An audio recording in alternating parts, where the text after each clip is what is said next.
Hey everybody, and welcome to another YouTube live Q&A session. This is Roberto Blake helping you create something awesome today. Thank you for everybody joining me in the live chat. We've got an awesome show for you today. We're going to be talking about the notifications and updates to YouTube and things that have recently been revealed, things that they have brought to light on their own main channel. We're going to be taking some of your questions from the live chat. If you are here in the live chat, we're going to be taking your questions via super chat. We will not be doing YouTube channel reviews today, so just kind of make people aware of that. But we are going to analyze some of the most successful channels on YouTube and channels that have kind of gotten some traction in the last couple of months or in the last year, 2017, 2018, some channels that have been historically successful as well. So we're going to dive into that, and we're going to, kind of talk about some things you need to understand about the YouTube algorithm, and we're going to talk about what success on the platform looks like and requires today. I'm going to answer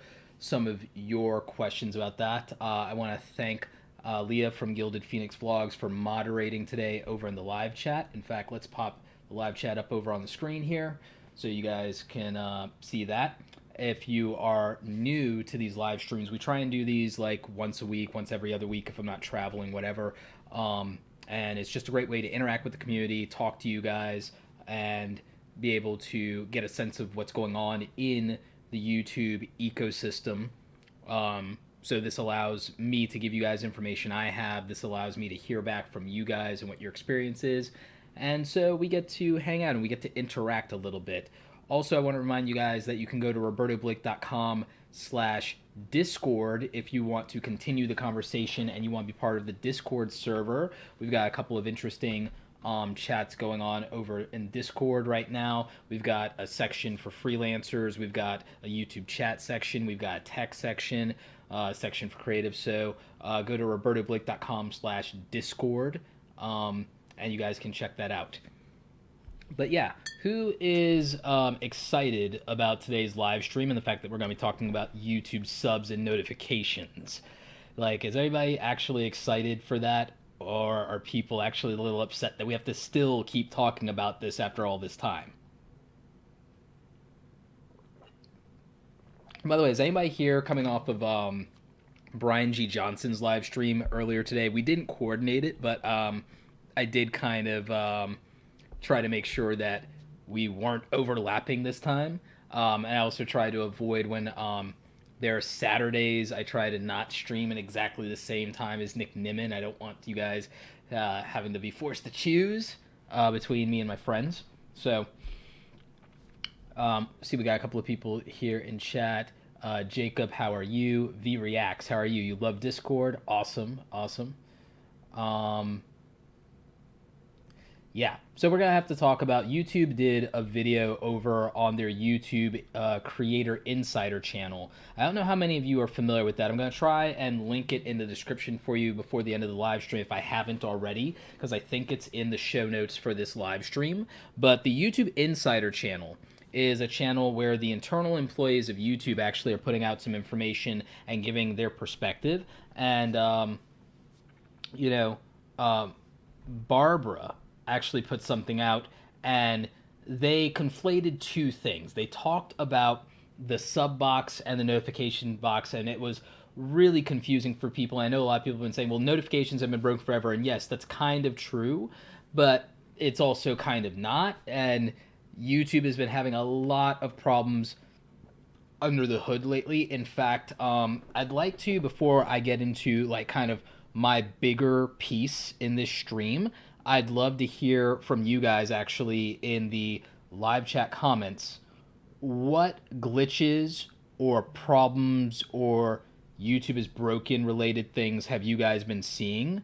And like, not the whole, oh, it's not going to my subs or anything like that. I want to know if there are any other technical issues, because some people have been telling me that the archives of their live streams have been being deleted, and they set it to where the replay should be available. There are people who've been telling me that they've been having errors with their uploads, and they haven't been able to even go back and like edit over those like things that are wrong with their uploads. Like somebody, actually a friend of mine, someone felt entitled to steal her video because she said it with a normal YouTube license, but YouTube published it as Creative Commons, and even in the dashboard, it said that it was the standard license, so it's like she couldn't change it. She would have had to delete her video and upload it for people not to feel entitled to rip it off because, oh, well, it's Creative Commons. I should be able to download this and re upload it. That wasn't the intent of her video. But the system had this glitch, and someone felt entitled to take her video without permission. So, she's going to have to do a copyright dispute, and she may or may not win it for that reason. So there's like a lot of these back end issues that people are telling me are happening to them in Twitter or in DMs or in private conversations. And so I want to know if you guys are seeing glitches in YouTube. So if you're in the live stream, let's talk about that. And if you're watching the replay, I want to know in the comment section if you're seeing glitches and things that are affecting even regular functions like the upload function or your live stream replays. Like, is YouTube actually broken right now for you? I'd love to know. So let's talk about some of those things. And while I'm getting ready and waiting for some of your questions to queue up here in the live chat, this is actually a good time to talk about some things that are going on with me. So first of all, I'm actually going to be at VidCon again this year, but I'm going to be speaking at VidCon, which is really awesome. It's really dope. I think, though, that I'm going to be at the industry track. We're trying to figure out if I'm going to be on the creator track as well. But I know that I'm going to be on the industry track, and I'm doing a session with Tim Schmoyer and Daryl Eves. So, that is something that I'm really looking forward to because a lot of you actually helped me land that in terms of being able to speak at VidCon. So I appreciate all your help and support there. Someone's asking me in the chat. They did a super chat. Lawrence REB, if you had the funds, would you battle YouTube? If I had the funds, I would not battle YouTube. I think it's a losing game if you're not Apple. If you're not Apple and you're willing to wait for 5 years, you'd have to be able to operate at a net profit loss for about 5 years to begin to get traction in the marketplace and in the culture. And then you still would have to figure out the formula for attracting top tier creators or making new homegrown creators. And it took forever for YouTube to get anyone to cross 1 million subscribers. That was really hard. I think a lot of you haven't been around since the old days of YouTube. I was a viewer in the old days of YouTube. My channel's date goes back to 2009, even though I wasn't a real creator back then. I wasn't doing it regularly. And my oldest channel from being a 20-year-old kid and doing stuff was still back in 2006, 2007. So I've been around YouTube for a long time, even though I wasn't a hardcore creator or anything like some of the veterans like Justine and Phil and people like that. But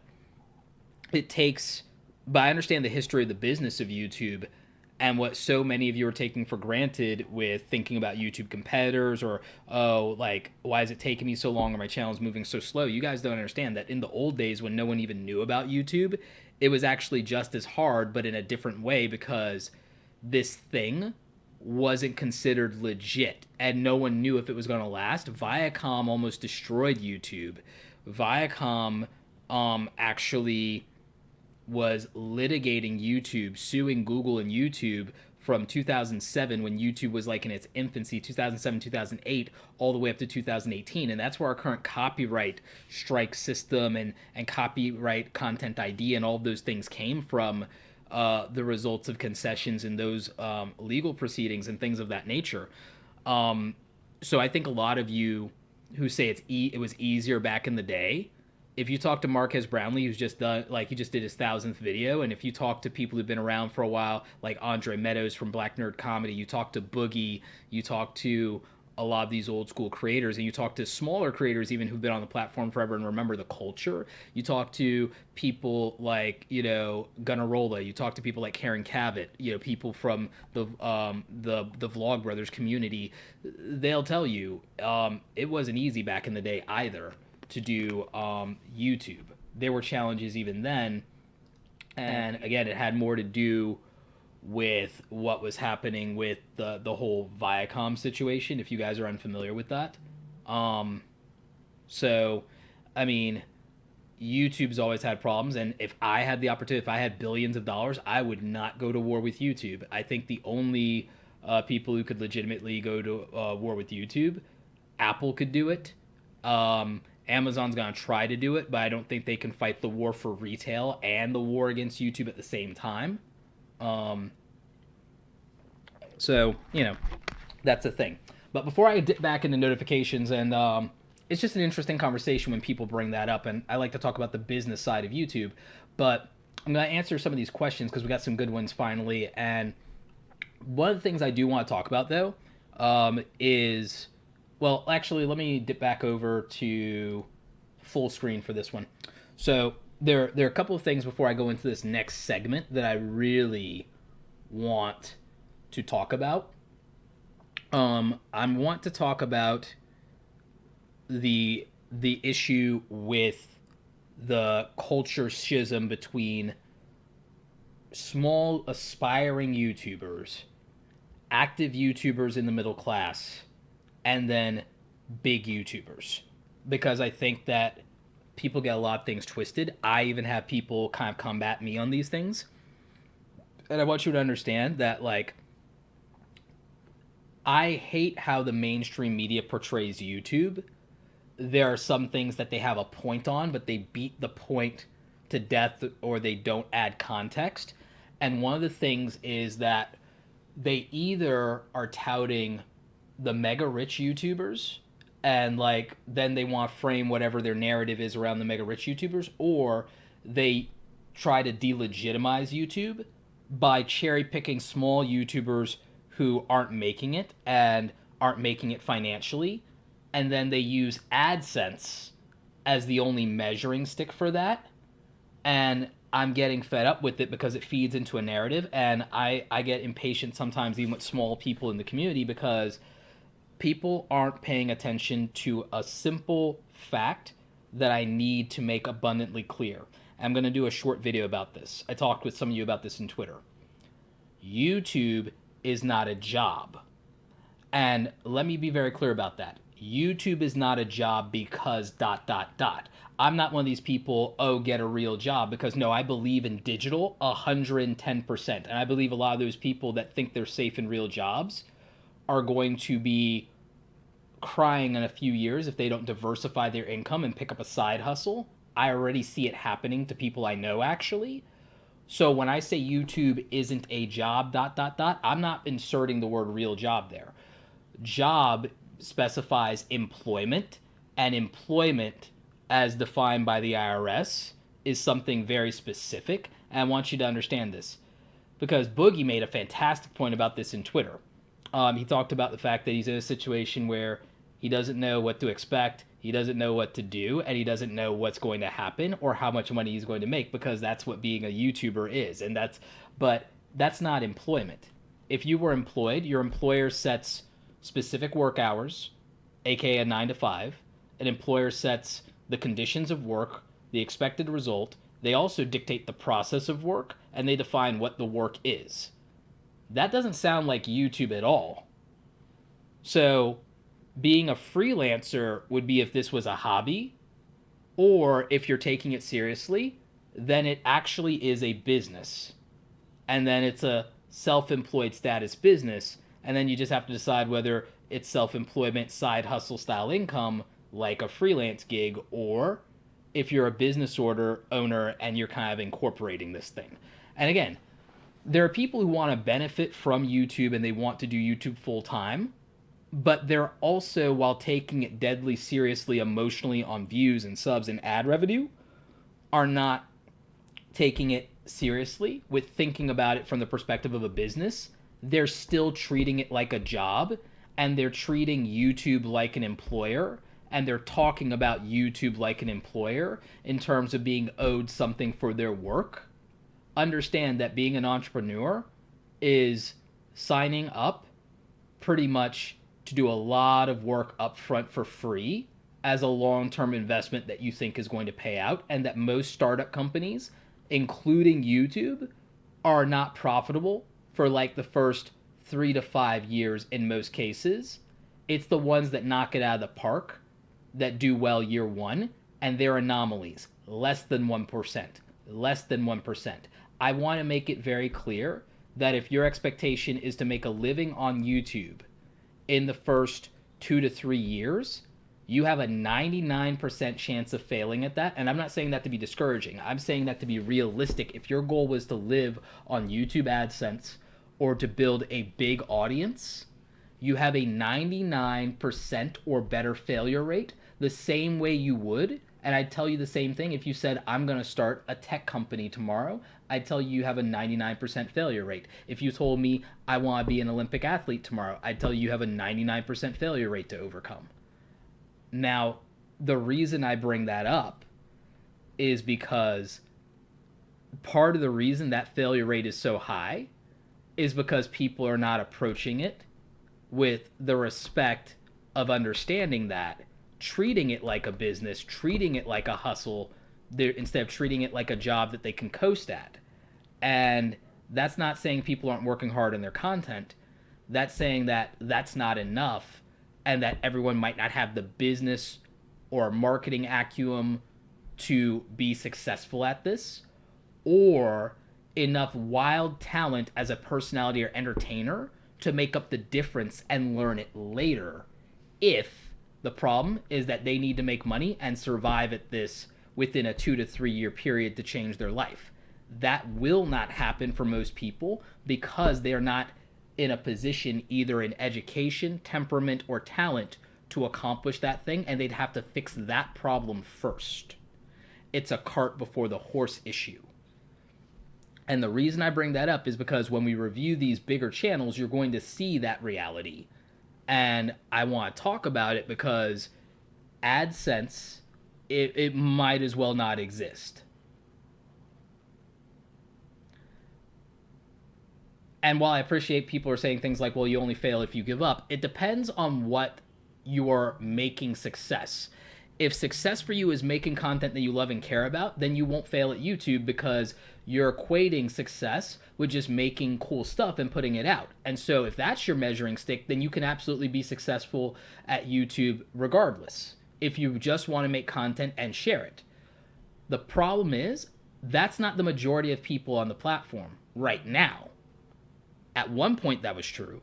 Right now, I guarantee you the majority of people on the platform want to do this full time and want to feel like they're part of the YouTube community and successful. They want a play button. They want a silver or a gold play button. They want to call themselves a full-time YouTuber, and they want to make 50 to $250,000 to $1 million a year on YouTube. That's what they want. They want to make 50,000. They want to make 100,000. They want to make $250,000. They want to make $500,000. They want to make $1 million. Let's not pretend that that's not true. That is. But the days of doing that purely on AdSense, the days of doing that as a smaller channel right out the gate making some money, don't exist anymore. The ecosystem and landscape has changed.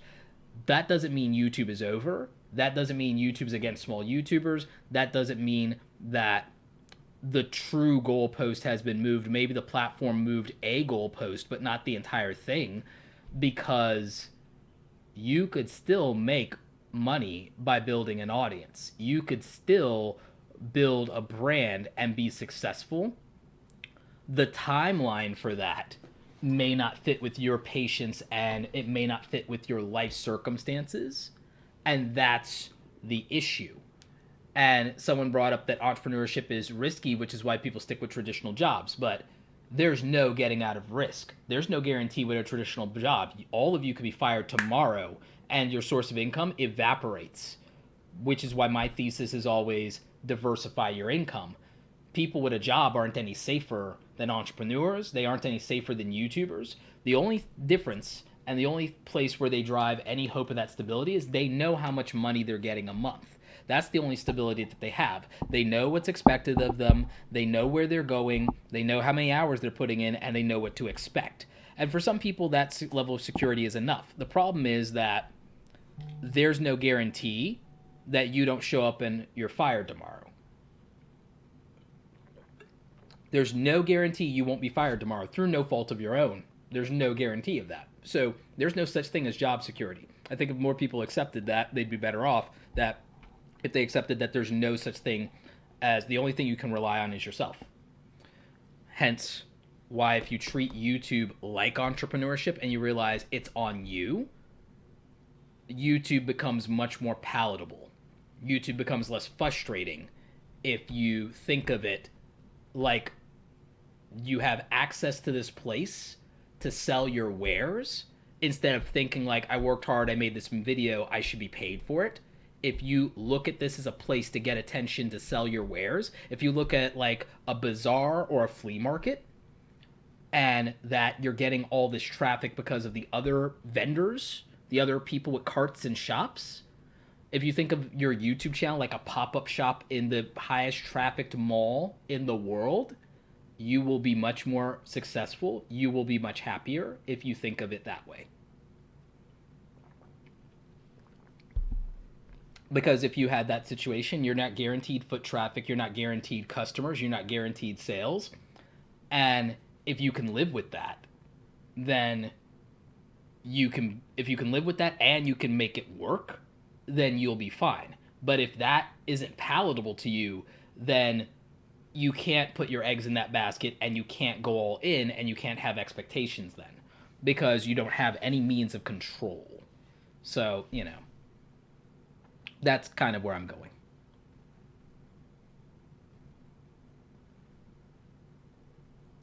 But let's get some of your questions in here because there's been some interesting conversation around this. So first of all, a couple of people have said that they actually have had problems with the glitches thing that I talked about earlier. Somebody is actually saying that their stream completely disappeared. It wasn't archived. Oliver J. Hughes, you did a $5 super chat. First of all, thank you for the $5 super chat. I announced at the beginning of the stream I'm not doing channel reviews, and even when I'm doing channel reviews, there's a minimum attached to that, and $5 is not the minimum. So there is that. But I do appreciate the $5 super chat. So if you want to throw a question, Oliver, I'm happy to answer it. Someone asked. Someone said that thanks to the algorithm, that's why I have to stress the notification bell. We're going to talk about that. That's actually our lead story today. And I say lead story just because, again, it's something I want to bring up at the topic. I don't have a better way to phrase it than that. I'm not a news channel or anything. I'm just it's something that's happening. Brown Status says, because sometimes I do feel discouraged because YouTube has become about the numbers. Only if you make it about the numbers. If you want to just make content and be part of the community of people making content and call yourself a YouTuber because you make consistent content or you love making content, do it. And then don't worry about the numbers. Don't worry about the numbers. Because, it's a matter of what you're defining your success is. If you're my thing is I'm more the accomplishment that I get the most respect for outside of the YouTube community when I go and I talk on stage is making 1,000 videos. A lot of people, the sub count gets their attention, but they're when I tell them I did 1,000 videos, they forget about my sub count immediately because they can't imagine making 1,000 videos. Ruffy X asks, hi Roberto, do you think since the partnership was removed from a channel, the videos stop being pushed because they're not monetized? No.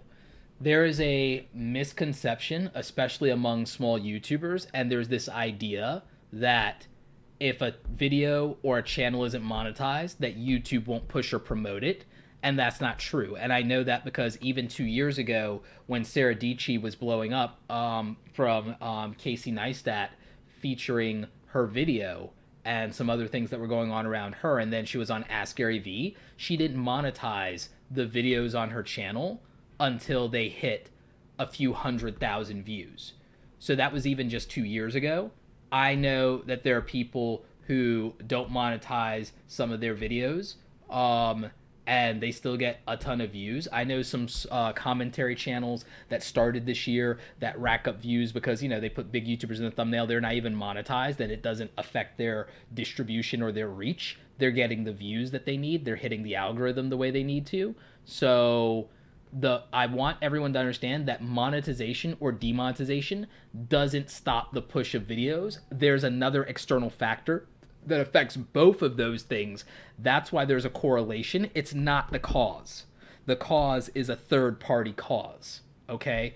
And I give up on explaining that. I give up on explaining that demonetization doesn't actually limit video distribution. Anyone who wants to believe that, cool, believe it. It's fake news, but fine. You're entitled to believe that. But I know better. I've talked to a lot of people about this. I've looked at multiple channel data. I've been looking at this thing for a very long time. And I know that there's another ancillary cause that is distantly related to that, which is why the correlation exists, but correlation isn't cause. Correlation isn't cause. Like, there's all kinds of things to where the way I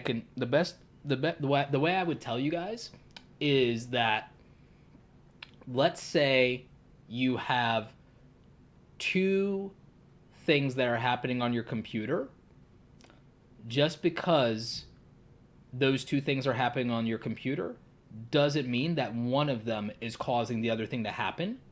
There's a completely different underlying issue why sometimes both of those programs are crashing, and sometimes only one of them is crashing.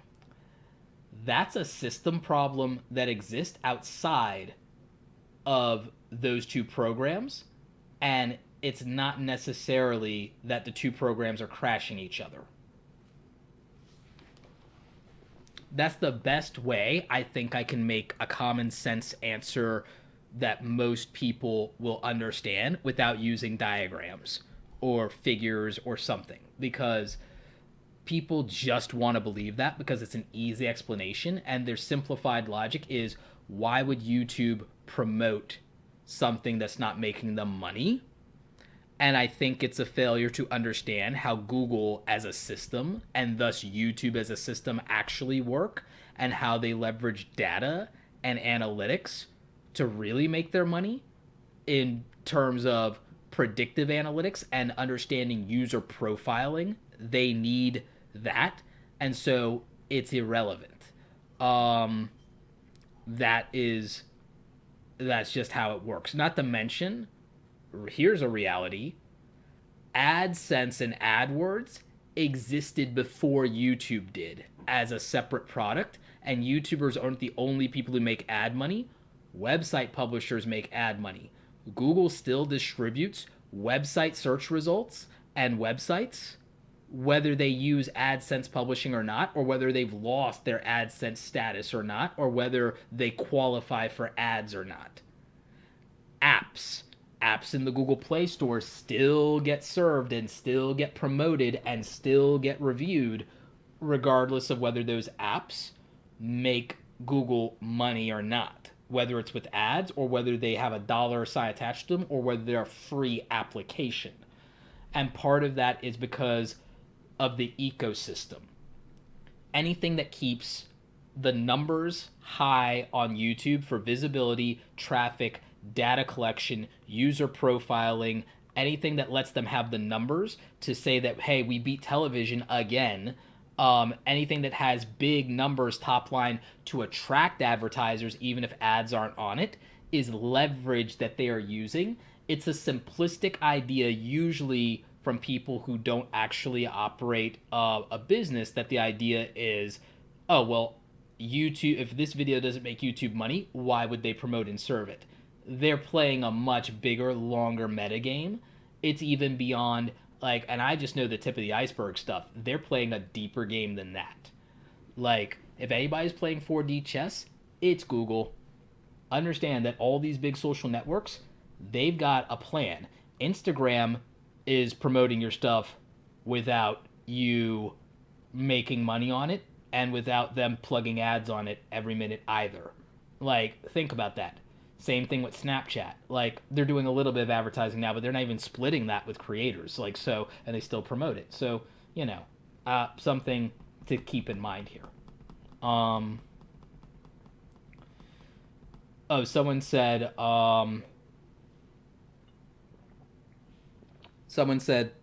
for at least 3 years, big YouTubers have been losing views. It's been longer technically, but that's due to not pivoting. Anyone with any reasonable level of success on YouTube, it's very easy to get comfortable in what you're doing. And I'm saying even if you have 10,000 subscribers, it's easy to get comfortable doing something. Or if you've been doing content a certain way for years, challenging yourself to change how you do it is really hard. And it's easy to get comfortable. I'll even call myself out on this. I've gotten comfortable experimenting, meaning that I do the content that I want and I believe in. I don't do content that I know will grow my channel. So, like, there are people who do content either because they really want to or because they want to get certain numbers or whatever. Me, I like testing things. I like experimenting with things. I like doing things differently. I kind of like taking risk because for me, I don't rely on the AdSense, so I'm not worried about it. And I want to know what works because I like having the data and I like experimenting and I like seeing if I do this differently, will this video perform well or will this underperform well or what will happen or will people like this or what? Like, I just want to know what'll happen, right? And I do that on my main channel. I don't sit there now and experiment on another channel per se. I'm planning to do that at some point too, but I'm not going to necessarily stop experimenting here. But it's like, even I sit here and I wonder if I actually took this seriously the way most YouTubers do and said, for 30 days, 90 days, I'm going to do what I believe absolutely gets me these numbers, these numbers, these numbers, or what the data or the analytics says gets me these numbers, these numbers, these numbers. If I did that for 30, 60, 90 days, what would happen? And the idea is that, well, when I talk to Daryl Eves, it's like anyone who does that, their channel explodes compared to where they are. That is addicting to a lot of people, and so they keep pushing the envelope and doubling down on that sometimes, or they become repetitive or they burn out. Those kind of things turn me off, and so that's why I've never done it. But now my curiosity is piqued. Well, how far could I take it, right? The algorithm is always changing. It's always evolving. But let me look at some data real quick. Let me pull up analytics for you, and let me put up MORNINGFAME for you. Excuse me. So, YouTube analytics. 90 days, a lot of people like to look at the last 30 days, and that's whatever. But 90 days is really what you should look at if you really want to understand a pattern on your channel. And YouTube is telling us, I built an analytics course that's on pre-order right now. I'm going to keep the pre-order sale going probably through April. The course is going to release the first week in April. In fact, this weekend I'm finalizing some edits to some of the content, and we did a free training video over on awesomecreatoracademy.com. There's a training video if you sign up your email address. And it's like a 45, 50-minute training video that you get to download. It was from a live webinar we did. It was invite only. It was an email list thing. But the way I look at data is I look at what YouTube's prioritizing. YouTube has always prioritized watch time and views and retention rates and average view durations, whether you're gaining subscribers. And again, this is all in a 90-day period. But I also want to show you something really interesting. This is both subscribed and not subscribed. Let's see what happens when I click just for the people who subscribed. Just for the people subscribed, in a 90-day period, 60% of my watch time came from people who were not subscribed to my channel. These are people I have the opportunity to convert. A lot of my views. How many of my views was that? Let's see. This is 300,000. And then what was the combined total again? The combined total was 1.6 million in a 90-day period. So just my subscribers made up a fraction of my views because we went from 1.6 million to less than 500,000. So that's a big differential, right? But if we take my non-subscribers out of the equation, my subscribers' average view duration is staggering. it's close to like 8 minutes. And my subscribers share my content. That's like phenomenal to look at. Now, if I go to like non-subscribers, that's where the majority of the watch time came from. They're still sharing my stuff combined even more than my subscribers because they're a much larger audience. But people who are not subscribed to me that don't know me, I've got a much shorter attention span with them in view duration. But despite that, I'm killing it for them with watch time and with overall views in a 90-day period. So, you know, therein lies part of the difference. But the share number is super interesting, and the red marks just mean compared to the previous month. And even if you're 1% less, it's whatever. Less dislikes by a lot. You can see how YouTube counts engagement equally, but like when you consider that and you consider, well, okay, my non-subscribers, what are people who aren't subscribed to me watching? It becomes important because you want to figure out these are the people that are going to convert to being my subscribers. See, a lot of YouTubers, especially if they get big, they are catering to the audience they already have, their subscribers. If you're catering to the audience you already have, look at the difference in views from the audience I already have versus the audience of people that I can convert and bring over to me. It's a fraction of that. So if you want to think about user behavior and why channels are in decline, it's a big reason.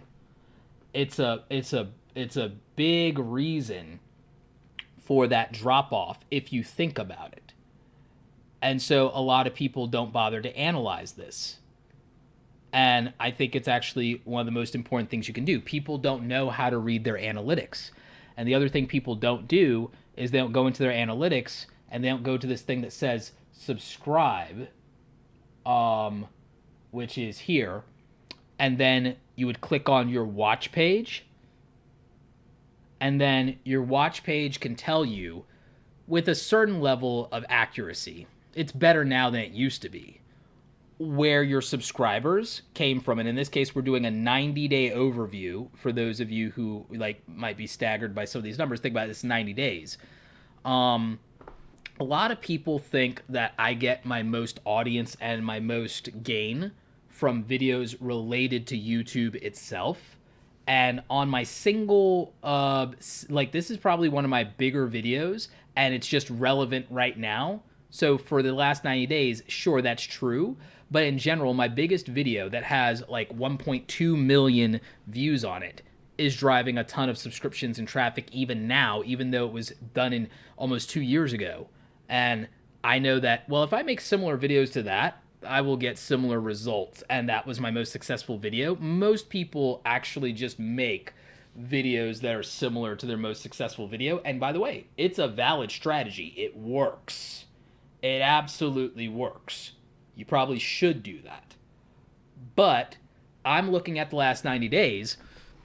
And by the way, I figured this out, and like I'm looking at, because now I am thinking a little bit more about growth lately, and I have reasons because I want to show something.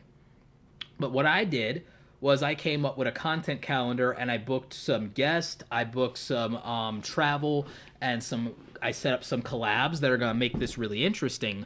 Because what I did was, if you look at the top like couple performing videos for me, look at some of these individual videos. Some of these individual videos have gotten hundreds of new subscribers to the channel. Those people aren't loners, and they aren't just like the only people who care about those topics. There are entire channels dedicated to audio and podcasting. If in the last 90 days, I was able to get people, like 300 people in the last 90 days that want to start a podcast, then I know for a fact that I could do a lot more content around podcasting. And look, I have another video around podcasting that brought in 200 plus people. So I've got a potential to where, what if I had 10 videos that, every month or every couple of months were bringing me hundreds or like 1,000 new people? Because I had 10 videos on podcasting, I could be getting 3,000. If I had 10 videos on podcasting, I could be getting 3,000, 4,000 new subscribers a month around that content. And then they might want other content from my channel. That would get me a new audience. The problem would be, I wouldn't necessarily get views on some of my other videos that aren't podcasting. I wouldn't necessarily get other views, but that's okay, because if I have them in my audience, that's okay, because then I have those people, and then they might convert somewhere else, or there might be something they want to buy from me, or they might want to do coaching with me. So I'm happy with that. Most YouTubers wouldn't be, because you have to think, look at a lot of these people who subscribe to my channel for my graphic design content. I have 200 videos that they can watch around graphic design, but I didn't put out one this week, so I might not get views from them this week on new content. I keep getting views from them on old content, though. Now, to people on the outside who aren't in my channel's back end, it looks like when I put out videos, they're performing badly. That's not really the case if you're thinking about the lifetime of a video and the fact that, yeah, the first month, my most successful video on passive income, its first month, it didn't really perform that well. When you click on one of these videos, you can look at the analytics. I just have to go back to... I can go to the overview for this video, this one video actually. So if I go back to the overview for this one video, I can look at this one video for the last however long. Actually, I can pull it up here if you go to search for content. So 10 ways to make passive income. Instead of looking at my whole channel, let's just look at this one video. This is the last 90 days on this video. Let's look at the lifetime of this video. I'll bring up all the data on this video that I have.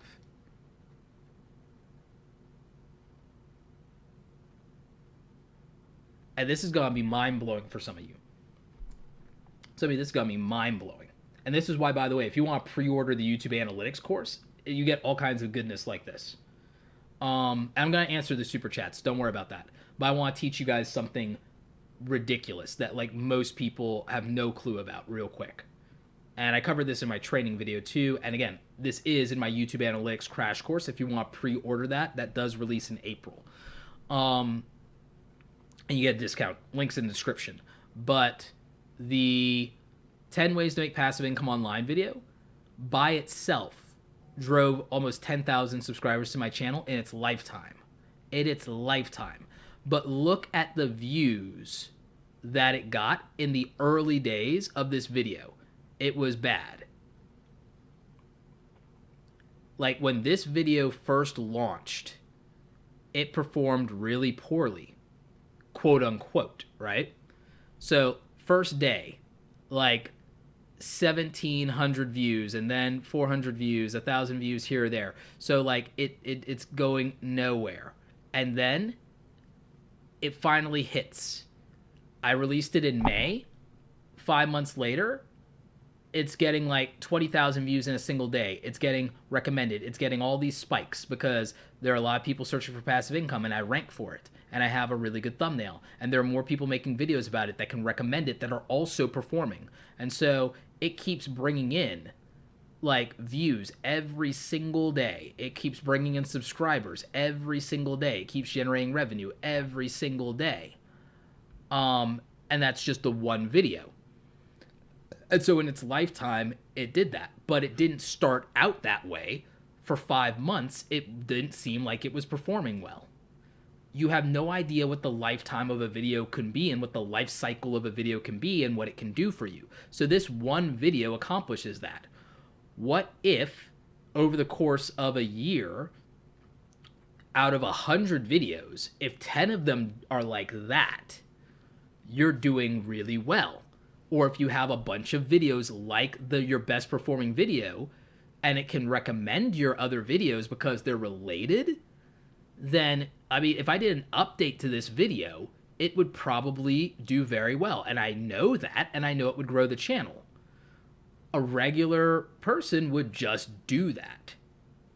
But I have a mission around my channel, and so I don't always do the things that I tell you would make 110% sense for you, because if you want to grow a YouTube channel, if you wanted to make money on YouTube, and you saw you had a video that was this successful, yeah, it would make sense for you to make more content like that, or maybe only make content like that.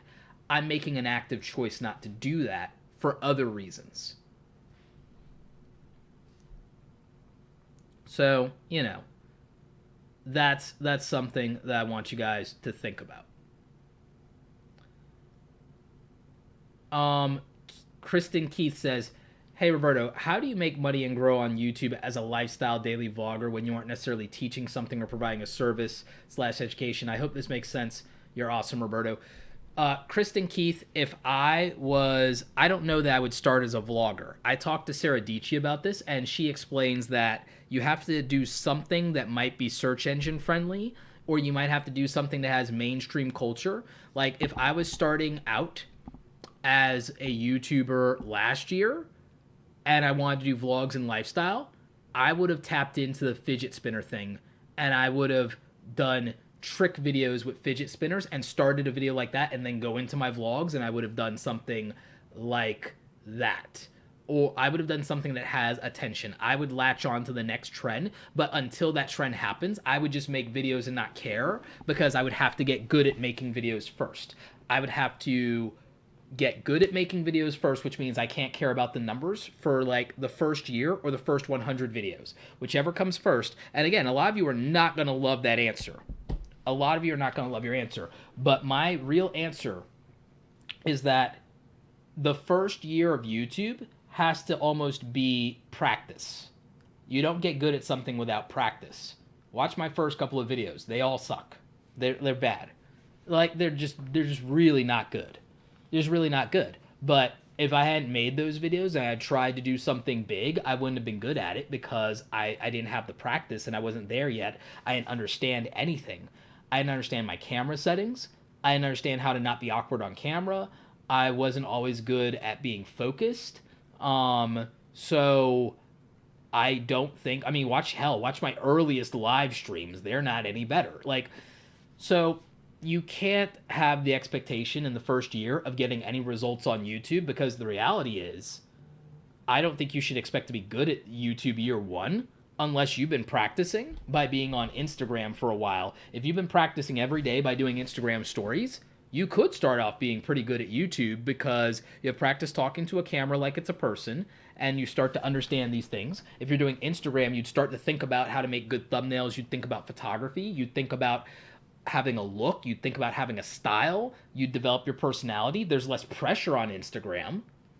But if you went to YouTube and you started out as a vlogger entertainer, it's rough, because there are a lot of established vloggers and entertainers already. It's not that it's so saturated you can't compete.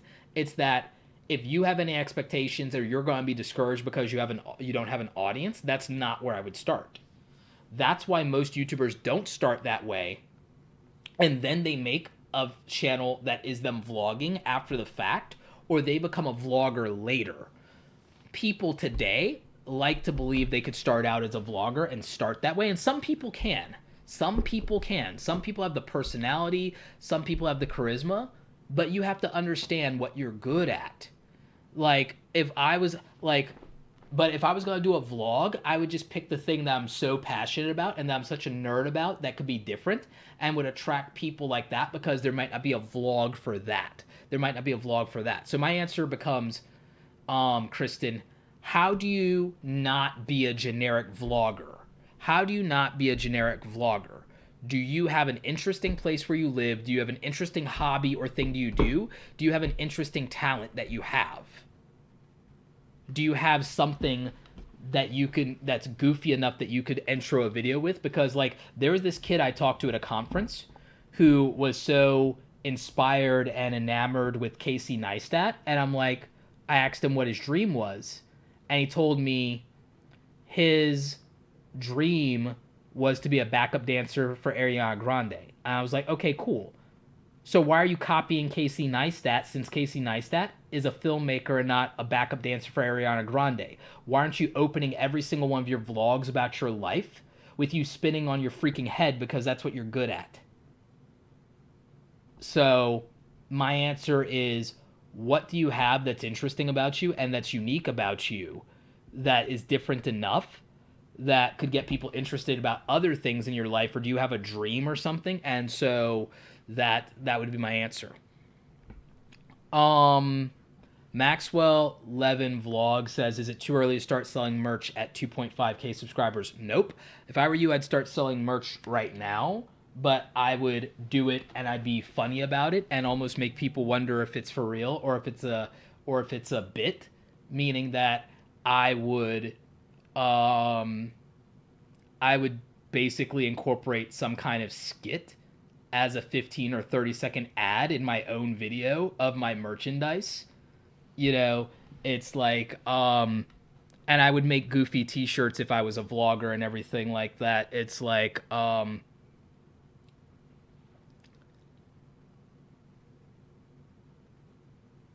I would do something really goofy, like I'm so savage that I dab on my haters and my fans, like, and I would make a shirt around dab on everybody or dabs every day or something, hashtag dabs every day or something like that, or like savage dabs or something. I would do like a hashtag savage dabs t-shirt, and I would like maybe do something where I literally like come into frame, say something silly, and then pull the like, but because I'm so savage, I dab on my haters and my fans, and I would just start dabbing. I would do some bit like that. I would do some crazy bit and then have the and then like, you know, merch link in the description down below. I would do that. Like I would do something funny. I would, but if that was your ability, if you have the ability to be funny, then go with that. If you like, you know, hashtag savage dabs. Like if you could do it, if you can pull it off, you know, if I were somebody who wanted to be a backup dancer for Ariana Grande, I would tap into things that can be memed and I would like do something like that. Like again, I would go like I would do something if I were that kid. I would go like I would do a dabbing dance battle and I would get my homies together and it would be how can we incorporate dabbing into our popping and locking. And what I would open the video with is like a 5-10 second time lapse compilation of stuff like that and then go into the vlog and show the story behind that cool sequence. Like, I mean, it's, but again, creativity.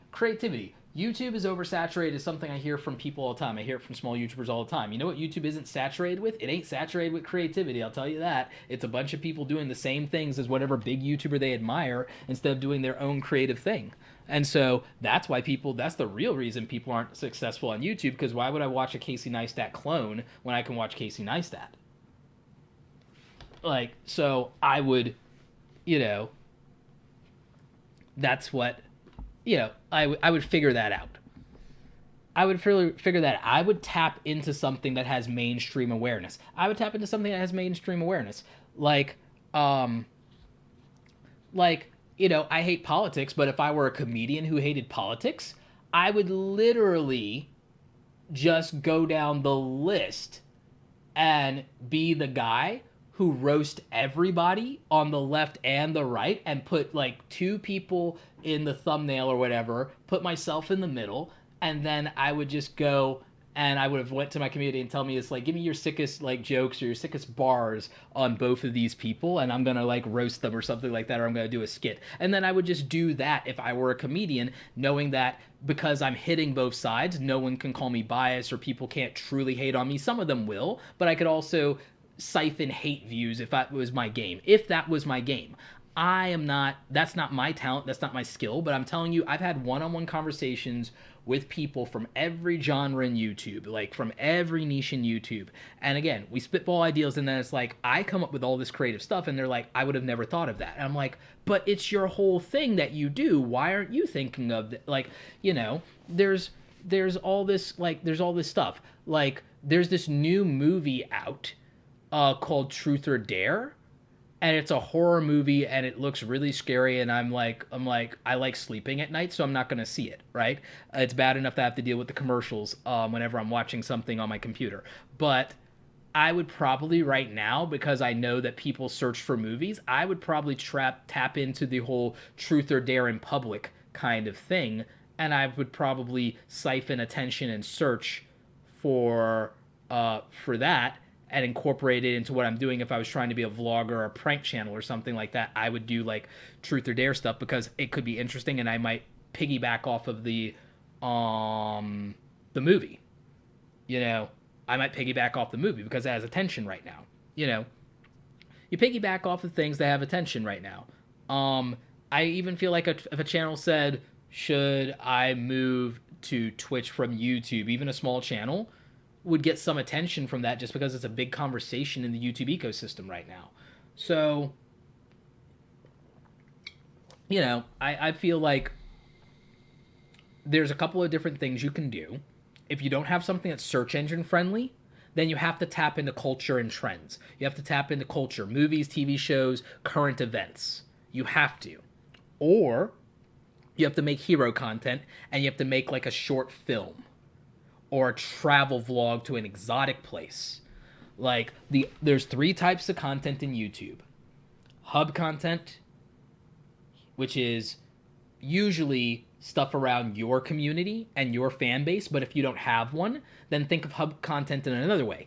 Fandom, meaning that even if you don't have a community, are you part of the Harry Potter community? Are you part of the Disney community? Are you part of the Marvel community? You can tap into hub content that way. Or you can do what I do. You can do help content, help people with problems, or you can do hero content, which is travel vlogs and short films and highly produced projects, like when Ryan Weber used to do lightsaber effects. That was hero content. That takes weeks or months to produce a lot of times. Or the big travel vlogs, the drone stuff. That's big, but that requires money or time or a really big opportunity. And the problem is this. A lot of you are jumping the gun and trying to do hero content right off the bat because you think you'll go viral. And all of you are trying to go, well, not all of you, most of you not in my community anyway. Too many of you are trying to go viral instead of making the long game of a backfill of content based around something that either has attention or is search engine friendly or is both. And you're not looking at culture, you're not looking at trends, you're not looking at other communities to siphon from, you're not looking at any of that, and you're not playing the search engine algorithm thing either at the same time. So there's things you can do, but a lot of you are not doing everything you can. And so that's what I would say about that. That's what I would say about that. But before I jump into some stuff on notifications, let's bring up some of your super chats, because there were a couple of them that I missed just now. I'm going to bring it up over here, and then I'll be able to answer those. I appreciate the super chats, by the way. Thank you guys so much. So we got Kristen's. General Musician asks, part of my video series is highly competitive. Is it still worthwhile for the growth of my brand to pursue the series? Yes.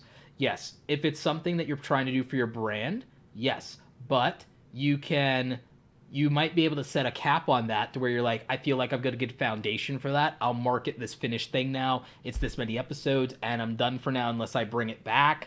And I think you could do that. Lawrence RBE says, what are your thoughts on Super Chat money? Super Chat money is awesome. It helps with coffee and snacks, which are important things. Bro the Bear, thank you for the $5 Super Chat, $5 Euro. How do you work with the algorithm when it favors quantity over quality? Young kids are undiscerning, so end up watching high upload junk channels. The market is the market. I still beat the algorithm in my own way. The thing is, I don't beat the algorithm in a way that's satisfying to most of you who are watching and don't see my analytics. I beat the algorithm on watch time. And I'll make a point. I'll show you something in MORNINGFAME. For those of you who are not familiar with MORNINGFAME, they're not a sponsor, but they're another awesome tool. I believe my homies Brian G. Johnson and Nick Nimmin are working with them as well. So let me bring up MORNINGFAME and show you guys some of what that's all about. So MORNINGFAME. MORNINGFAME, when you go to the main thing, if you want to see traction, compares your last 12 videos to the previous 12 you published before them to see if you're on an upward trend. And this is smart because that's reasonable. That's a reasonable way to determine your growth based on what you've done recently versus what you just did, instead of just an arbitrary time period of 30 days, because 30 days is not X amount of uploads if you were sick or whatever. So just comparing your last 12 videos to the previous 12, it makes more sense to see if you're on upward trajectory from previous work. So that makes sense, but it also tells you how much and in what area. How much did each video contribute to growing your channel, and in what category? So did it help you get views? Did it help you on your average watch time? Did it help you with engagements? Did it have a good engagement rate, if not raw engagements? Did it help you gain subscribers? Knowing that is super important. And not every video can do everything well. And that's something that a lot of people have to learn to swallow, is that not every video will do everything well. Now, here's an example of a video that like almost was like the perfect video, and it's crushing it for me. The if you the start freelancing if you're broke video, this could potentially blow up to be one of my top 20 videos of all time if it keeps going the way it's going. And I think it will, and I'm going to probably make more videos like that in the near future. I gained like about 800 subscribers on that one video if I did videos like that all the time, which I kind of could, but I don't. But imagine if every single day or even 5 days a week I made a video that was this or close to this. And someone would say, well, why wouldn't you do that? It's like, well, I don't want to. Like, I want to talk about the things I want to talk about when I want to talk about them, right? I want to do this thing, or this thing has my attention, or, oh, I just bought this thing, I want to review it. Like, I got reasons. I got my reasons, right? But if I did this all the time, my channel would grow exponentially if I did this all the time. But for how long? And shouldn't I try other things also that get me similar results and then balance it out? And what would that look like? I actually have some data on that, and I know what I could do like that, and we'll see if I, when I decide to go there. Not if, but when. But then, there are other videos that don't do so bad, but they don't necessarily get you subscribers, even if they get you views. And if they get you subscribers, they don't always get you views. Or if they do both, they do both. Again, this was almost a perfect video. It was a live stream, but it didn't get a high enough engagement rate, but it did everything else. Gold stars, medals across the board, outperforming. It's like, so, clearly doing more live streams helps. This is a speaking engagement. Those actually do pretty well for the channel. And I still have a backlog of speaking engagements. I have 5 or 6 speaking engagements I haven't posted yet, plus a few panels I haven't. I just have to check the audio to make sure it's all right. But my point is, I'm using MORNINGFAME. I know now, with no ambiguity, what performs well on my channel. And you guys might have noticed a pattern here. It's not necessarily my content that's related to YouTube that performs on the channel. Because a lot of people think that. It's great that my friends Brian G. Johnson and Nick Nimmin and Tim Schmoyer and Daryl Eves specialize in YouTube help videos. That's great. It's not always a guarantee that just because they specialize, 100% or even 10% of the audience watches those videos, though. So specializing doesn't always work. Niching down that much doesn't always work. What works is whatever the data says works.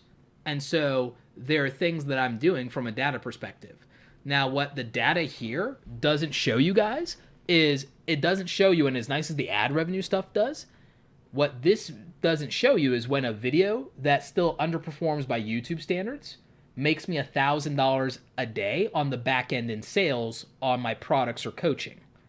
When I have videos that make $1,000 not every day, oh God, I wish, but I have videos to where live streams like this, for example, to where people from the live streams, I've had people go and buy. I've had 10, 15 people sign up from a live stream for the YouTube starter kit before.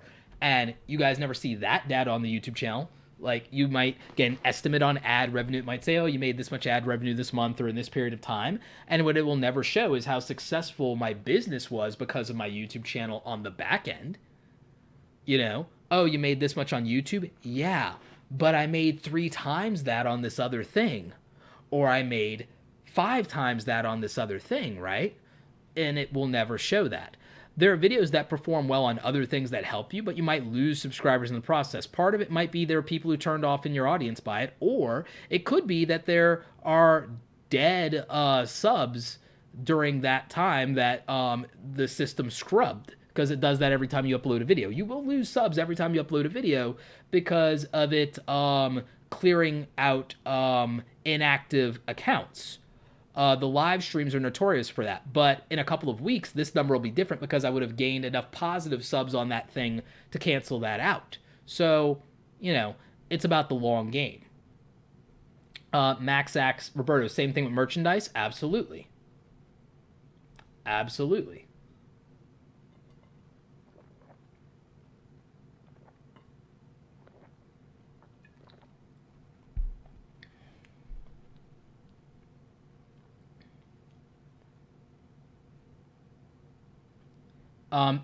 Thank you, Lila, for telling people to hit the like button if they haven't already. That helps a little bit. Um, so yeah, like I think that if you analyze what's performing well on your channel, and the thing is with Morning Fame, you can actually see certain things that are performing well on your channel, and there are areas where you might win better than others. And I'll give you an example. How strong is my channel on watch time? Or actually, it has it. Where does it have the whole thing? Here's the whole thing. So, where's my channel weakest? My channel is weakest on views compared to similar channels. So it's measuring against channels of a similar audience size. I'm weak on views. I'm all right, I guess, on engagement, and I could be doing better on getting subs. And yet, for channels of my size, despite being weak on views, I outperform channels of my size on watch time with less views. Meaning that if I had more views, which I'm thinking about a little bit, then the watch time would also exponentially improve even beyond this. And obviously, more views lead to more engagement and more raw subscriber numbers most of the time. Which means if I did that, then growth is a certainty. But to figure out and to do the content that will get me the most views, it would tell me make more content like this, which I know that. But also, you then have to question, can you make more content like this without burning out your audience? Can you make more content like this without burning out yourself? Do you have more that you can talk about with this type of thing at all even? If you don't, then even knowing what performs on your channel, if it's not something that you can sustain, it wouldn't matter. Now, in my case, I'm fortunate because I have 1,000 videos. I have a lot of data on what performs, and I could go there and I can find enough different things. And I actually have. I've actually got a list of about 75 specific videos to prioritize by topic based on analysis and data. And there's a good chance that enough of them would hit.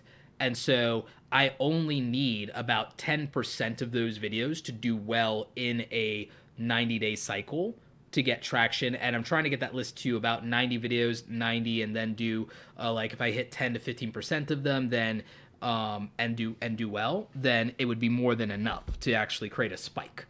But that's data. That's data. How many people are looking at their channel and thinking like that? So, like when you don't consider those things, when you're not looking and testing those things, that is the difference in your channel doing well.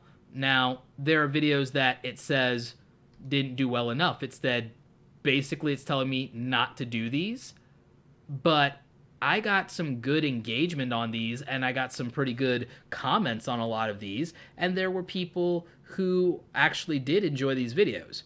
Are those people not important just because they didn't get me the grades or the numbers that these videos got me? Like, are the people who enjoyed those videos somehow less valuable? I think about those things all the time.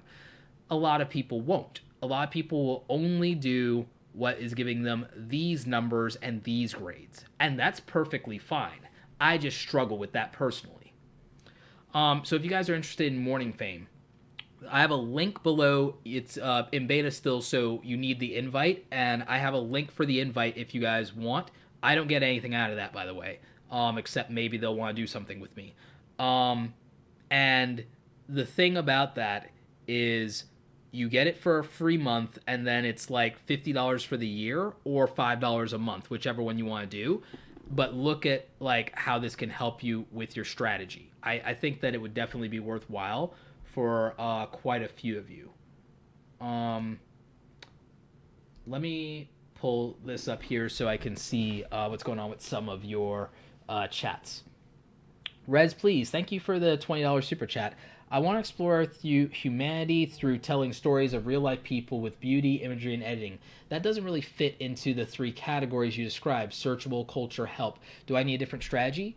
It's about how you are exploring humanity and how you are telling those stories with people through beauty, imaging, and editing. What you're describing is interviews, documentaries, or a podcast, and that could fit any or all of those things.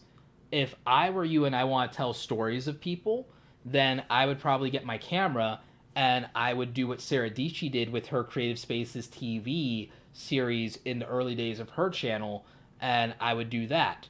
And I would share, I would pick like 10 people, go to them, film setup, shoot a bunch of B-roll, follow them around, and then edit together an interview and do it like MTV Crib style or something like that, or like MTV True Life. And I would do a docu-style kind of vlog and do it as a series and do it as 10 episodes and not as a, oh, I got to put this out every week. I would do 10 episodes, not release them all in the same day, but release them in an interval of time, promote each person. Maybe I do put out only one video a week during the season of that thing, or maybe 2 videos a week, and promote those 2 people and ask them to promote each other to each other's audiences and do it in brackets of 2. And then in that 5-week period, in that month period, I'm promoting this whole series and strong as it releases, and then I promote again definitely the month after, and then I have this and I market off of that.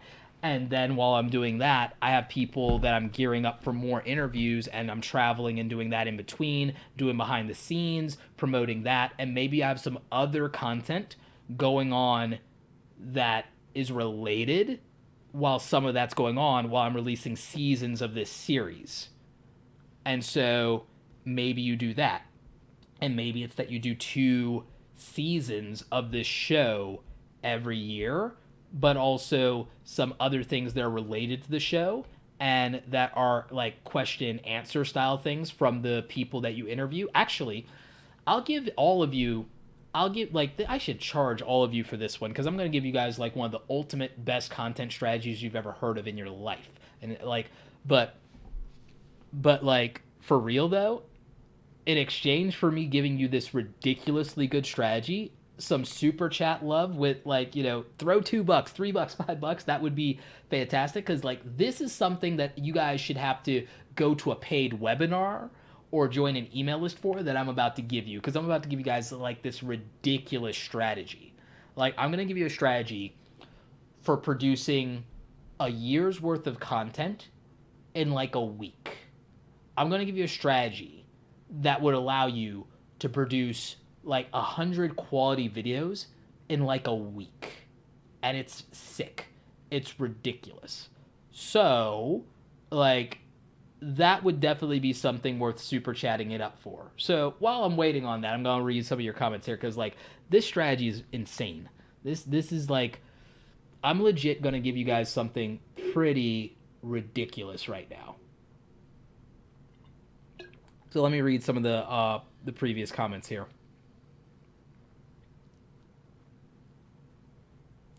YouTube's a pretty big commitment. Yup. Oh, we got Brian G. Johnson in the house. Hey, Brian, how's it going, buddy? And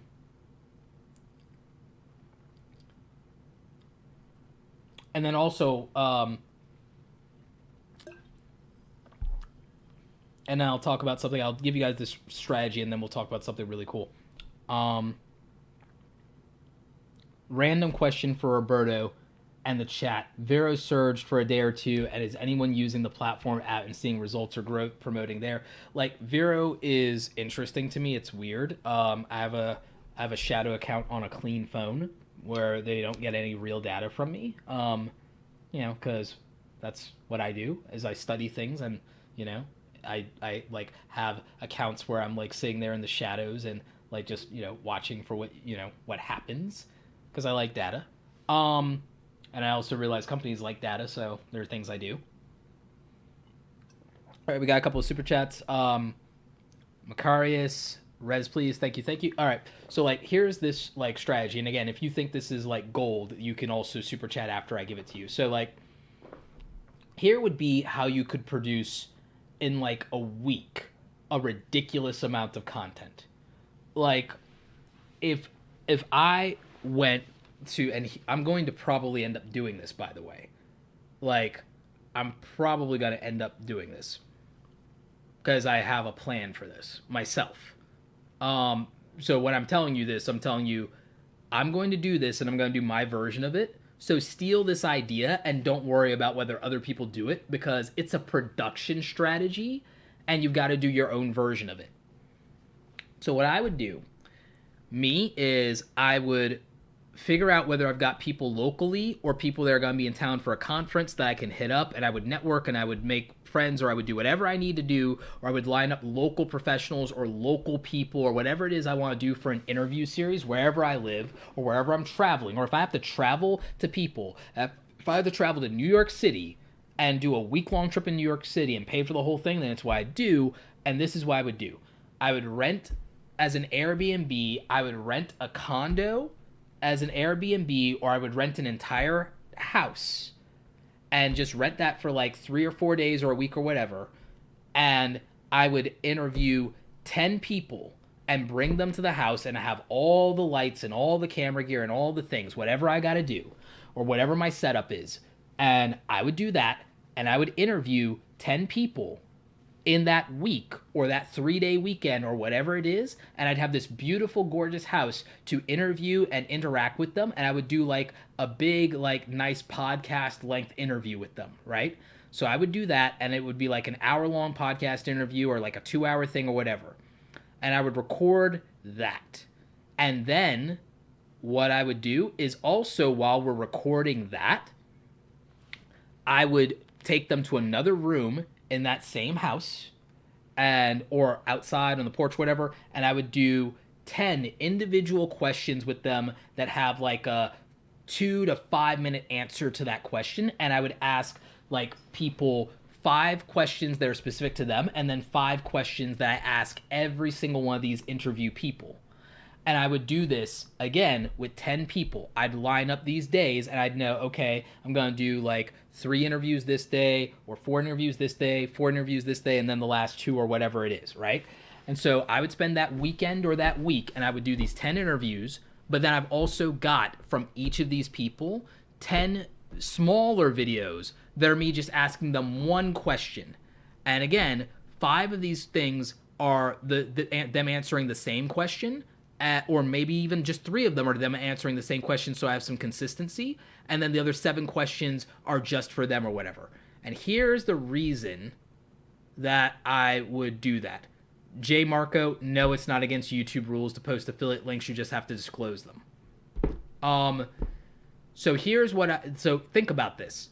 I did 10 video interviews, but I asked each interviewer like 10 questions on top of that. So that means that I have 110 individual videos. The other thing you guys are not accounting for in that equation is that out of those 10 interviews, I can also clip the best highlights and things maybe that didn't make it into the edited down video anyway when I edit the video down. So all of a sudden, I'm guaranteed to have 100 plus videos, and it took a week to produce. Granted, you still have to edit all that, or you could outsource the editing or whatever, but you have it. You now have that, and you also, by the way, for the thumbnails and all that, you do a photo shoot too. But all of a sudden, one week, you just interview 10 people or 5 people or whatever. You also ask them 10 questions separate from the interview. You ask questions throughout the interview. You can cut those things up into segments. So now you've got micro content that's short form, and you've got these long bulk videos. And here's the thing. You can now release this as a season of a show or a podcast. You can release this as a season of a show or a podcast. And because you rented a nice Airbnb, it is like well produced. It's not something you shot at home in your bedroom or whatever. or in the office is this well-produced, beautiful thing with a nice backdrop to it, and you did that. And if you need to rent good camera gear, you could rent good camera gear for a week or a weekend if that's the way you want to do, if you want to do high quality content. So think about it. That's a lot cheaper to do and to come up with than going overseas to do some drone footage. Like, to do a travel vlog or to do a Japan vlog or to do a super vlog or whatever. Like, so if your thing is that, well, you want to be a documentarian or you want to be a filmmaker or you want to break into this niche, you could do that, and you could either release it as a season of an interview show, and here's the best part. You could also put this up on Twitch and brand it as a show or a podcast and put it on YouTube, and you could strip out the audio and throw that out as a podcast from this as well.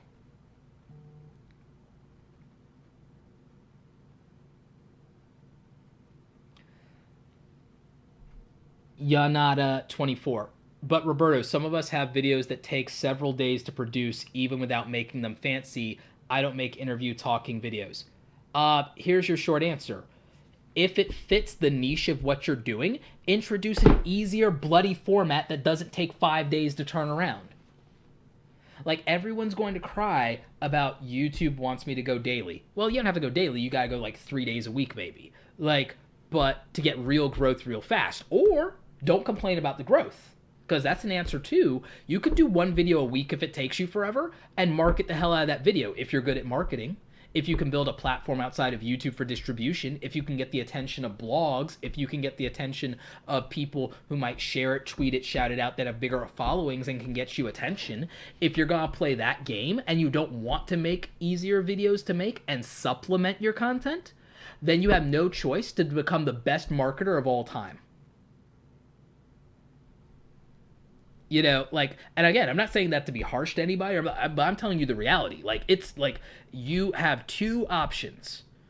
You can figure out the balance of quality and quantity, and you could supplement harder to make content with some easier to make content, or you can become the greatest marketer and hype person of all time and make people wait X amount of time for your videos to come out. Now, here's the thing. Even people who used to do that have gotten wise, in my opinion, and have still decided to introduce supplemental content that's easier to make while they're doing their big thing in the background. You know who's doing that really well? That I give all the credit into the world? Like Ian iDubbbz, and if you're not into content that might not be safe for work, you don't watch him on my recommendation. If you're in an environment, like, you don't watch him at work, you may not watch him in front of your kids, right?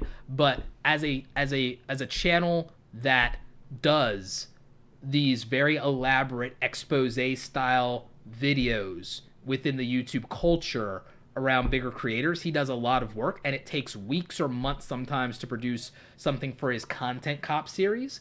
But guess what? In the meantime, he's making other content, even though one could make the argument that he doesn't have to do that to stay relevant, but he's giving himself a shot. So, because he knows the algorithm game, because he's been on YouTube long enough to know better. So, even though he's guaranteed, like, that's real. Malevolent Elephant says, you make 6 figures, Roberto. That's not reasonable for most people.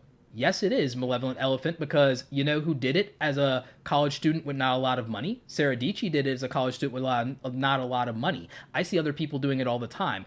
I saw my friend Jason, Jay Leaves. Jay Leaves is someone in the Create Awesome community. He doesn't make a lot of money. He filmed and produced for people who also don't have a lot of money and work a day job, a series that they shot like that. I watch people with not a lot of money do amazing crap all the time. So, like, I don't want to hear that. Like, and you know how I made 6 figures? By hustling. I made that level of content. I wasn't making 6 figures when I made daily content. The argument is actually the reverse. Now that I have to run a business outside of YouTube that does that, I have less time to make content because I'm always on a plane traveling to speak at a conference. And I always have to deal with my 100 plus students in Awesome Creator Academy. And then I also have to set up the support systems for my products. And then I have to actually do product development. Like, you do realize that being the founder of Awesome Creator Academy and the CEO of Create Awesome Media is like a full-time business. It's two businesses that I still have to run. And, that takes up the majority of my time. That's actually why I make less content now. Or rather, let me put it a different way. It's why I edit less content because, by the way, I've still found time to have 20 videos that are in the can that just aren't edited, which is why I have to hire an editor. Or rather, I have to hire an outsource to an editing company is the plan, and we're negotiating. But that's the idea here, is that don't think that success will free you up to do certain things. What you do to become successful will actually take up the majority of your time. You'll end up in the 80-20 category. You will end up in the 80-20 category very quickly without realizing it. Because people don't know this, because it's not their situation. And everything will flip on its head. Everything will flip on its head. That's the irony. It's like this tragic irony that's like, you would think I could do this because I'm successful, but what that success demands actually impedes me from doing the thing that you're thinking. But I found hacks. There's always a hack. Like, primary example would be, here's another version of that. If you're going to something like VidCon, you're like couch surfing with a friend, or you're 1/6 of a person, you're 1/6 of the people that are in a hotel room, like sardine canned. And my friends used to do this. We used to do this with anime conventions. You split the hotel fee like 5-6 ways, and you're just like in there like sardines, and you don't care because you're barely sleeping. You're enjoying the thing. Like the way that I would do it, if I was in that situation, you want to talk about someone, okay, somebody who's broke, someone's doing a 9 to 5 and they're going to VidCon or CVX Live or Vid Summit or something of that nature. Okay, cool. You do the same strategy, you just do it differently. You do the same strategy and you hit up other attendees, and if you ain't got, like, you don't got it to rent the Airbnb, cool. You find the quietest space that you possibly can at the conference, or get really good at audio editing, and you do like an interview thing, man or woman on the street style, and you do that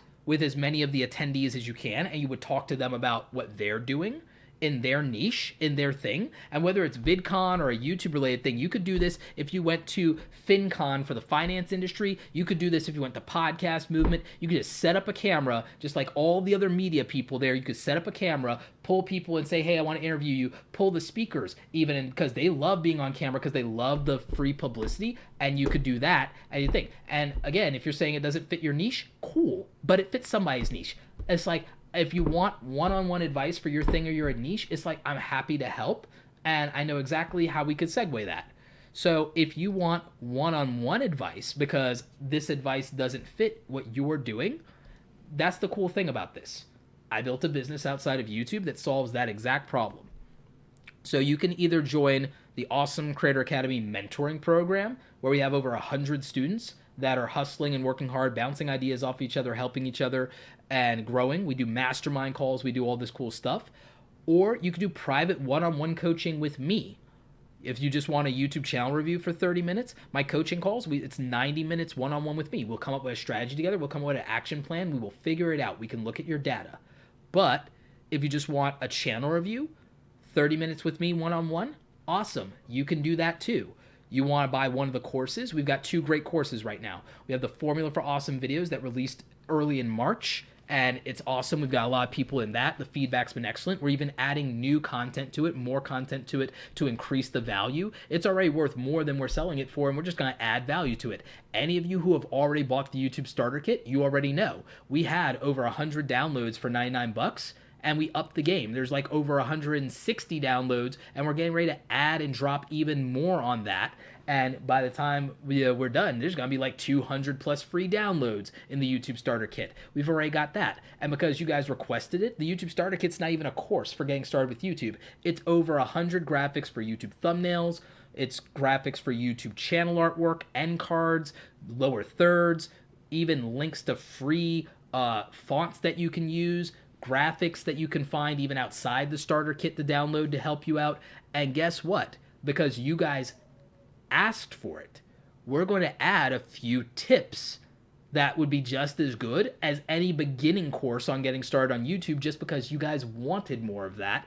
Even though the YouTube Starter Kit's not a course, we're going to practically give you a free YouTube course inside the YouTube Starter Kit. So that's coming. And then right now, we have pre-orders for the YouTube Analytics Crash Course if you want to be able to read your data better, the way that I read YouTube data and YouTube Analytics. If you want to understand it, you want to find out the hidden features in YouTube, you want to understand what the opportunities are to grow your channel, we've got that. And in the meantime, if you're trying to figure out whether you will get value from the YouTube Analytics Crash Course, you can sign up right now for a free YouTube Analytics training video, because we did a webinar. We do webinars for Awesome Creator Academy pretty much every month that people sign up for an email for.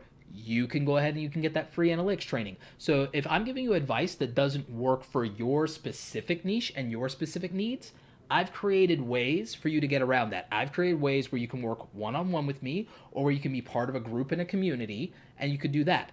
And if that's just something you can't afford right now, in addition to the hundreds, literally over 1,000 videos on this YouTube channel, we've got free blog content on Awesome Creator Academy. We've got free blog content on top of everything else. So there is a lot of ways for you to get access to exactly what you think you need. So check out awesomecreatoracademy.com. By the way, we've got discount links in the description down below. We've got discount links to TubeBuddy. We've got a free month of MORNINGFAME. We got all kinds of stuff in the description. Harris asked, how would you fix the problem of people not finishing online courses and implementing them? Well, there are a couple of things that I like to do differently. For one thing, we actually have a system set up that I put in place recently for courses, to where, based on the progress that someone is making, we have a cycle of follow-ups through a support email where you get pinged on the fact that you've only made so much progress on the course. So that is an actual practical measure, because if you know that there's some kind of follow-up and someone saying, hey, you've only completed this much amount of the course, what's going on, you might be more accountable. The other thing is we implement assignments into the course and downloads, so that once you've learned something, you have a task that you actually are given to do. The other thing is I priced it at a place to where the accountability is built into the price. If you spend that kind of money, you're likely to do it.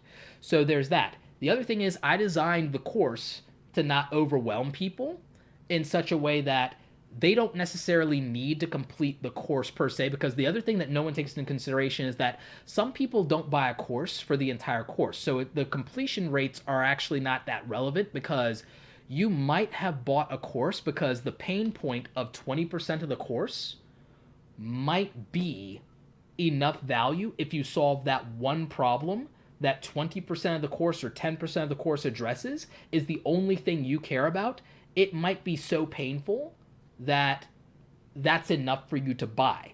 When I bought Michael Port's course for public speaking, the only reason I bought the course was for the business model behind being a public speaker. Everything else was gravy. I just wanted the business model for being a public speaker. Out of everything the course offered, I just wanted the business model and to know how to book more speaking gigs and what a world-class public speaker looks like and charges and gets paid. That's the only portion of the course that I wanted. So I didn't complete all of Michael Port's course on public speaking, but I got exactly what I paid for, because this is the part that I wanted. So that's where I think with courses, you have to take into context. It's not always necessary to complete a course. It's just necessary to get the value you wanted to extract, that you were willing to pay for. The other part of the thing that I did was I set up what I call a 5x5 or 5x7 or a 5x model, meaning that I tend to make 5 modules that cover a specific thing, and then ancillary to that, there are anywhere from 3 to 7 lessons on that, plus usually a quiz and also a download. And here's why. I bought a bunch of courses, and then some people gave me courses for free, and I figured something out. I figured out that if I can't get through a certain section of a course in a week, I get overwhelmed. So what occurred to me is that a lot of people don't have a lot of time on their hands. Most people will only do 1 lesson a day. You have to break that up and make it not feel overwhelming. So I determined that if you gave people more than 3, 5, or 7 lessons in a single module, that they might get overwhelmed. I also figured out that most people will try to knock out something like a module a week or something like that, or they'll try to get through 1 module at a time. And so to allow for that, I was like, if I have more than like 5 or 6 modules, they're going to feel like this is 3 months of their life that they're taking up with this. I need to make it feel like they can get through it in a month and change at the most. So I designed the course to not be overwhelming on that, and I sell on the system instead of selling on, oh, it's this many hours of ... because what I figured out was ain't nobody got time for that. So when you are designing something, you can design something with the value proposition being conciseness and respectfulness of someone's time and quality. As for these headphones, these are the HD 380 Pros, and they are baller. They are literally like the best headphones under like $300 for editing a podcast. The only other thing that I might recommend in that price range might be the Audio-Technica ATX 150s in that same price range. More will be covered on that on my podcasting on a budget video. But yeah, that answers your question about courses. But yeah, Clover Tack, these headphones, they are awesome, and those are the model headphones they are. Yanatan asked, Roberto, can you make a video about your secret productivity hacks other than batch producing? Are you talking about as it pertains to video or in general on the productivity hacks? I'm planning some kind of either free or $5 thing on productivity hacks overall for online business and social media. In other words, my productivity hacks overall. With regard to video specifically or making videos, what we did was, actually, I'll show you this. So that's actually part of this course. The formula for awesome videos has a couple of different things to it, and we released it March 5th. And so what we did was we broke down on-camera presence, researching and planning your videos, video setup and camera gear, filming your videos. I'm actually editing a module this weekend, not module, a lesson, 2 lessons that I'm adding to this on filming outside specifically and settings for that. And then also my formula for awesome videos, which is a lot of the things I do behind the scenes. So we came up with some great stuff for that. And the thing about it is we have a 50% off coupon for the formula for awesome videos that's running until the end of April. So I would definitely take advantage of that. This is basically the course that I wish I had had when I started making videos on YouTube, because maybe my first 50 to 100 videos wouldn't have sucked if I had knew what I was doing. And that was the point of this course, was how do you make quality content? Like I was like, how do I solve the problem of someone who wants to make their content better or doesn't know where to start, whether it's YouTube, Instagram, Facebook, Twitch, whatever. Like, how do you just make good videos, and how do you feel confident about the videos that you're putting out there, feeling like they are quality videos that are emotionally satisfying but also technically produced correctly?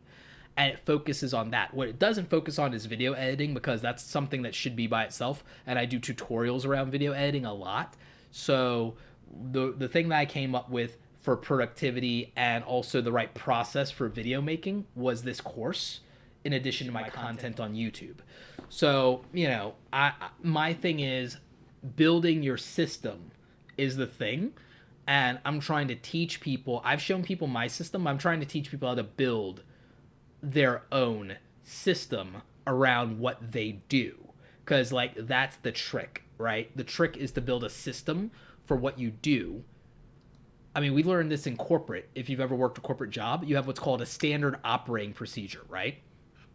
So a standard operating procedure allows you to replicate a process with certainty of the outcome, at least from a productivity standpoint, an investment of time standpoint, and the produced result, not what it yields, but what you produced. Meaning that the system of knowing I have this camera, this lens, these settings, I know that if I have this camera, this lens, these settings, this light, that the video will look like this all the time, as long as all of that is true.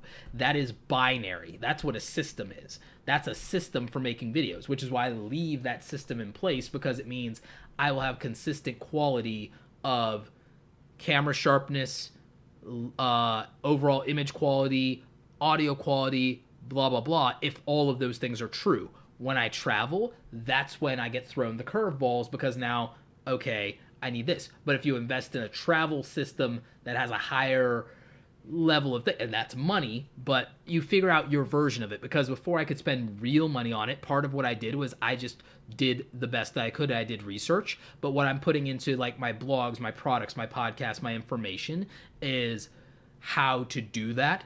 Courses consolidate that information and make it more digestible than hunting through 1,000 videos. That was what I had to figure out also, in a system of how do I fix this? How do I fix that? So it's about the problem that you want to solve. Everything is about the problem that you want to solve. Manuel Guzman, thank you for the $10 super chat, buddy. Super appreciate you. Don Richardson, thank you for the $2. 65 Drums, $5 super chat. Appreciate you. Clover Tack coming through with the $5 super chat. Thanks, buddy. Appreciate that.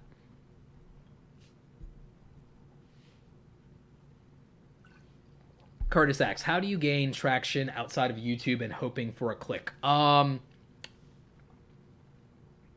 have to build a real community based on shared interest, and you have to pay attention and listen and watch what's happening in the community that you want to be a part of. Like right now, if I were a gamer starting from zero, and I want to make it in the gaming community, I know that the way that I win is not by playing Fortnite and not by playing Let's Play videos. I know that right now, I need to pick 5 or 10. I need to pick 5 or 10 of the top tier Twitch players that also have followings in YouTube and in Twitter. I need to pick 5 of these guys, and I would need to do content around what's happening with them, and do a commentary channel that focuses on the gaming niche and the gaming community, and on the gaming channels that are growing. And then I also need to probably, in that tier, starting out, what I would do, I don't love this, but I would do it because this is part of playing the game. If I were a YouTube gamer, I'd be covering the biggest YouTube gamers and what's going on and doing commentary on them. And I wouldn't be doing the Let's Play commentary with, oh, here's Overwatch playing in the background and I'm talking over it. No. I would set up a camera or a webcam, and I would basically become the Philip DeFranco of gaming and cover 3 or 5 gaming news stories every day for the gaming community. And so I would do something that's closer to doing a video version of these gaming magazines and doing things of that nature. But I would also have another angle, in addition to focusing on also talking about stories in YouTube gaming as well as the industry and indie and free-to-play games. I would also, in every single one of those videos, probably plug 3 small YouTube gaming channels, aka doing shout-outs.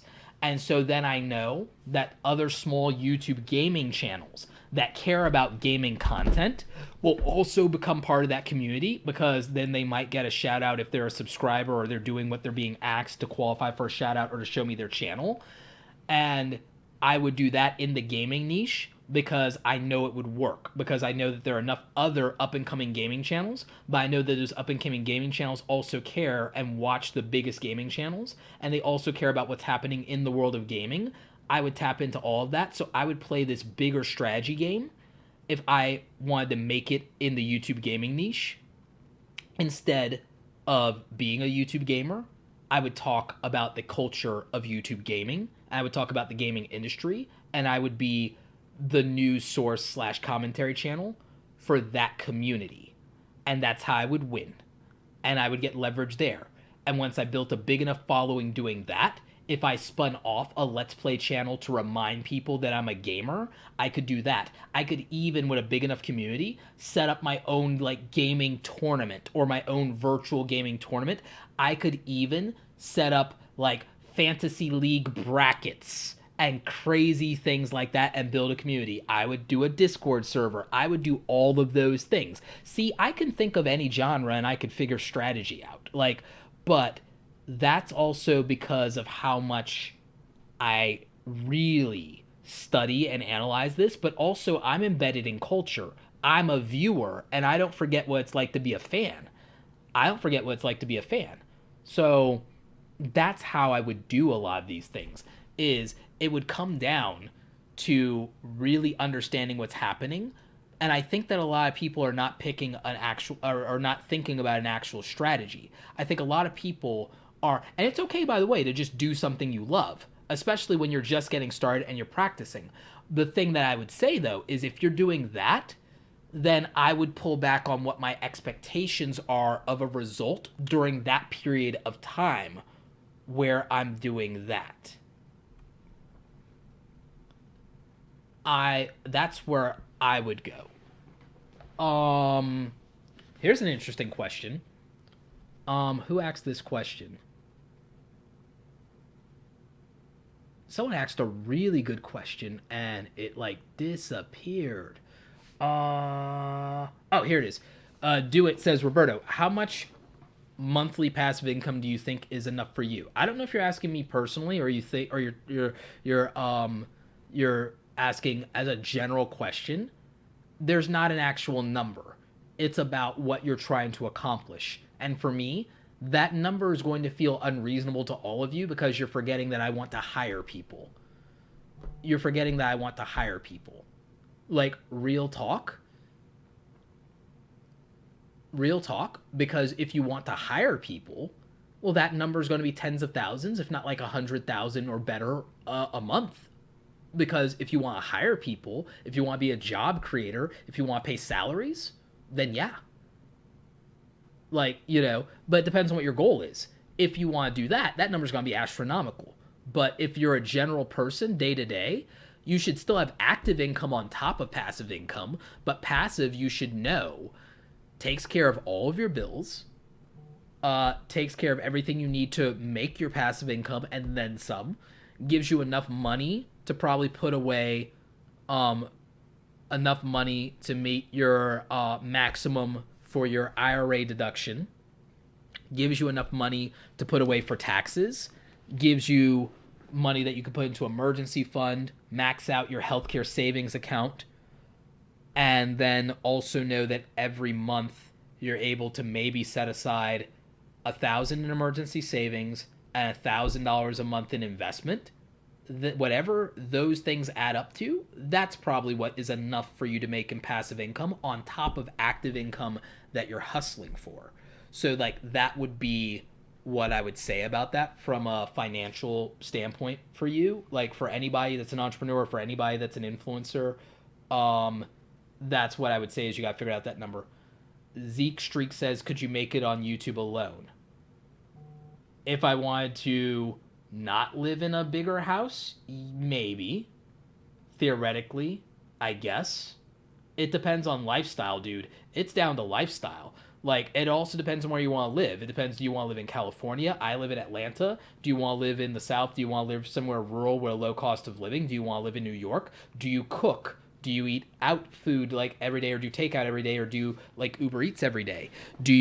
Are you satisfied with the gear and equipment that you have, or are you spending $1,000 on gear every month? Like, what's your?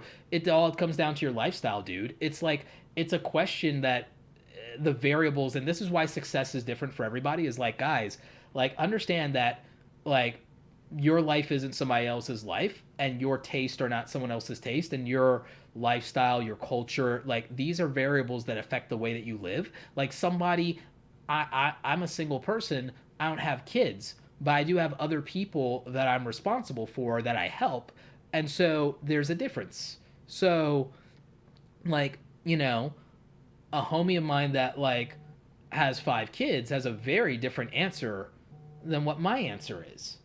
So, I mean, all of those things, add up, and all those things are different. So, there's like, that's why a generalized answer for something like that wouldn't necessarily work. Katrina Renee asked, wow, I'm getting a lot of notifications all of a sudden. Oh, no, that's a call. Oh, whatever. I'll deal with that later. Like, Katrina Renee asks, I've heard it's not worth it to join a network as a small channel, but does it help you get larger at what subscriber? If you don't need help with, like, say, copyright protection, don't join a multi-channel network. If you're not doing fair use content and you don't feel like you need extra protection, don't join a multi-channel network. It's not going to grow you.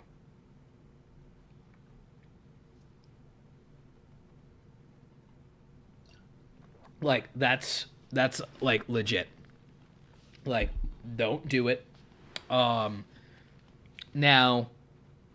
there are situations where multi-channel networks are helpful, but for most of you, the leverage, you don't have the negotiating leverage to benefit enough from that.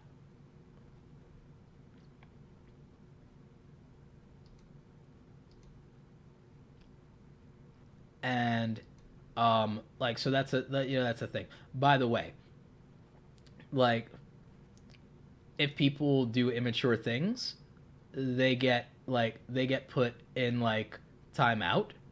They also could just get banned from commenting. So play nice, children, because I ain't like some people that just let stuff slide. I'm a lot more ruthless like that. It's like, do what is necessary, show no mercy, Lord Vader. Like, so there's that. Emperor Palpatine for the win, right?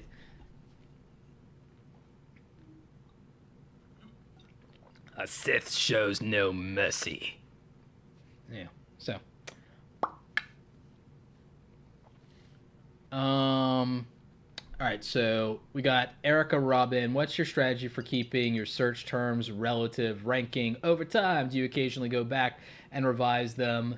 And is there any easy way to do that? So yeah, I do that if and when something isn't performing. If something's performing, I leave it alone. If something's ranking, I leave it alone.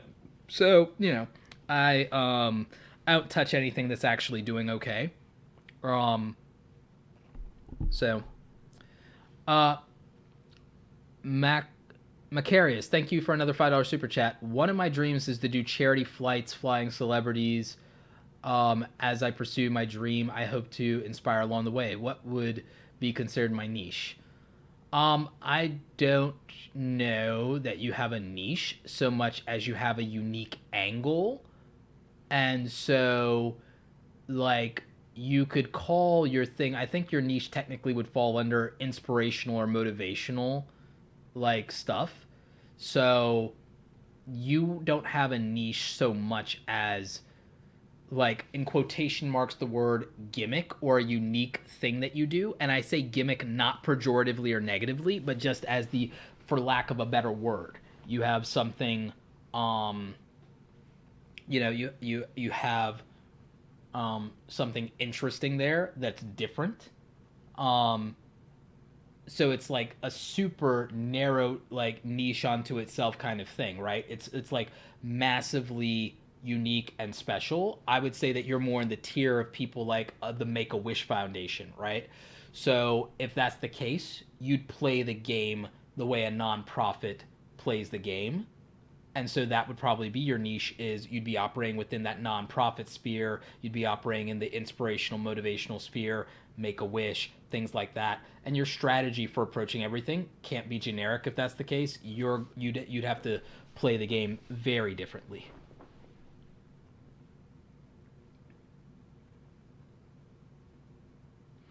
Michael Unleash says, Roberto, I have a vlog channel. I'm finding that I'm not doing well at the storytelling aspect. My opinion, do you have any storytelling advice? Should I script it versus organic? I would say you need to develop a format. I don't know that it has to be fully scripted, dude, but you could do a hybrid model. You could do a hybrid model. Like, I don't generally operate off a script. I'm probably going to do more of that in the future, though, in some content that I want to be more technical about because I think it's helpful. Because in doing a course where I actually released a course with LinkedIn on their website, that's interesting. But it's about video content strategy in general. But the for marketers, the thing that I would say is a hybrid model of some aspects of what you do maybe not being scripted as much as bullet pointed, or being, you want to cover this. I mean, Casey Neistat's really good at this. He does some parts of his day that are just parts of his day, or he at least has a plan. It's not the same thing as it being scripted so much as it being storyboarded. There's a difference between scripting and storyboarding. An improv person still uses prompts, or might use bullet points, or might have sections. You know what I mean? But it may not be scripted outright. But like if we said it's like, okay, like Roberto and Daniel, you're going to fight. Roberto wins, but other than that, it's 2 minutes of fight scene. Do what you want, and you have to hit these 3 lines, but everything else, guys, do what you want. See, that's like a hybrid thing of like, we're giving you a prompt, we're giving you the scenario, but make it feel organic, and just go for it, and just like go at each other's throats for 2 minutes. But you have to make sure you hit these 3 things at some point, and just remember Roberto wins at the end. Okay, cool.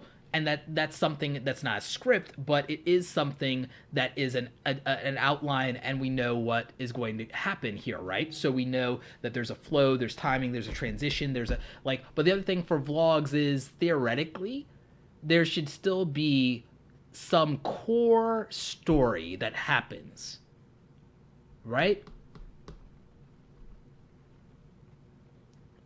So that's what I would say.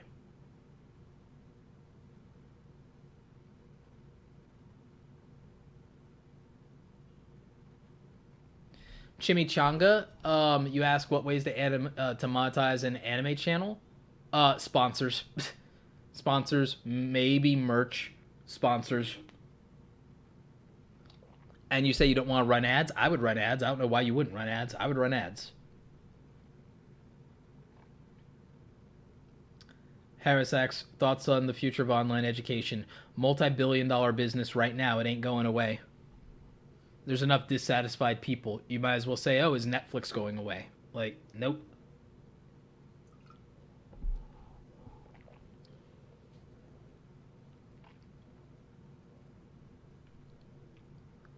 Um, Michael and Lee says, yes, I make videos about something in particular. My delivery is not where I want it to be. I'll work on that. Thank you. Hey, I mean, consider buying the Formula for Awesome Videos course if that's the case. I think that maybe that could help you with structure and delivery. That's why I made the course. And you can get that at awesomecreatoracademy.com. BK Hobby says, Roberto, how do you not become a shill channel with sponsorships? Like, BK, give me an example of a shill channel. Like, I don't think there are shill channels per se, and I think that there are just a lot of like people that like get free content and like like, disrespect YouTubers doing whatever they gotta do to be able to give them that content that they got for free. And so I don't know that there are any shill channels. Now, if you're saying that you feel like there are channels who have been dishonest with doing sponsorships, well, that's a matter of whether you trust those people or whether you trust what their intentions are. I mostly give people the benefit of the doubt unless they give me a real good reason not to. I'll give you a primary example. There was this old video I did like maybe 2 or 3 years ago or so. I don't know, like for a sponsorship with Filmora Go. Not Filmora Go. Like, no, was it Filmora Go? No, it's Filmora. Filmora. It's a video editor. It's a budget video editor. You guys know that I'm Team Adobe for life. You guys know that I own Adobe Premiere Pro, which I bought, Final Cut Pro, which I bought for my Macs, like 10 different mobile video editors, and Cyberlink hooked me up, and I bought Corel Video Studio as well. Like I own like 10 different video editing softwares. I worked with Filmora because a lot of people in my audience kept complaining that they didn't have the budget to afford the things that I had, and they gave me a price point. What can I get for like $50? Right? And I was like, okay. Well, Filmora approached me. They've got a decent software. I'll work with it. I'll try it. I'll put together a quick intro tutorial for it, and I'll do a video on it. And it did very well, and it did very well for them. They didn't pay me enough for it, nearly. They didn't do any kind of affiliate commissions, and they dramatically underpaid me for that video. Like, criminally underpaid me for that video. Like, I'm being sarcastic. I'm using criminal in quotation marks, but no, seriously, for the amount of views on that video. And then in subsequent videos, when I said, do you guys want to keep working together, they kept undercutting me on price based when I said, but look, and they want to use my current views per video. And I'm like, guys, look at the video I did with you that got like 100,000 views. Like, how are you going to tell me that you're worried about my views when if we do a video about your thing, I've already proven I can get 100,000 views on that thing, right? So, like, I went back and forth with them a lot about it, and we didn't see eye to eye because the thing is, I did a video with them because my audience wanted some like budget software things, and I'm like, well, I have better relationships with other companies that I can do. Now, here's the thing. There are people who complained about Filmora's performance, and they were like, they didn't like how it performed for them, or they didn't like the limitations of the features. And so there were some people in that product review that much later wanted to call me a sellout for doing like that product review. And I pointed out to them in the video at the very beginning that's like, this is not a product that I really use often, and in my situation I wouldn't necessarily use this product because I'm not a beginning YouTuber with a small budget. I can buy Adobe licenses. I can buy Final Cut Pro for $300. I can buy this other software for $150. But if I only had like $50, this is what I would buy, knowing that it's better than these free options like Windows Movie Maker and iMovie if I need these three things to happen. So I said that like in the beginning of the video that I'm an Adobe Premiere Pro user, but if I couldn't afford it and my budget was this and I'm kind of like a broke college student, then I would use this knowing it's not perfect. But what you got was you got people with no budget in their pockets. You got people, what's the phrase my grandmother used to say? Wino pockets and champagne taste, or beer pockets and champagne taste is something to that effect, right? So you want and have the expectations as if you'd paid like $500 for something, but you only got $50 in your pocket, but you expect $500 of delivery. So that was like a thing where people didn't really, some people like criticized me on that review. The overwhelming 90% of like that review went well and it was positive feedback, and the people like, yeah, I'm getting what I paid for. If I wanted it to be better, I'd pay more money for something else. But you have people that go the other way and they complain about anything, especially any video that's sponsored. And so what you'll find is no matter what you do, if you ever make money on something, people will call you a freaking sellout. That's just how it is. You're going to have people who call you a sellout. If you make a video 12 minutes long, they're going to call you a sellout because they're going to be like, you did that just to put more ads in the video. You did that just to game the YouTube algorithm. You're going to face people calling you a sellout and a shill as a consequence of any minor success that you get in life. So just gear up for that. And you could always just put the word sellout or shill in the block section of your comments and then never put up with it in your comments. But that's the reality. That's the reality. There's gonna be people who are like, oh, you're a shill or you're whatever, because I mean, primary example. There will be people at the 2 hour mark of this video that will chime in where I'm going to do this and will definitely like call me like a sellout.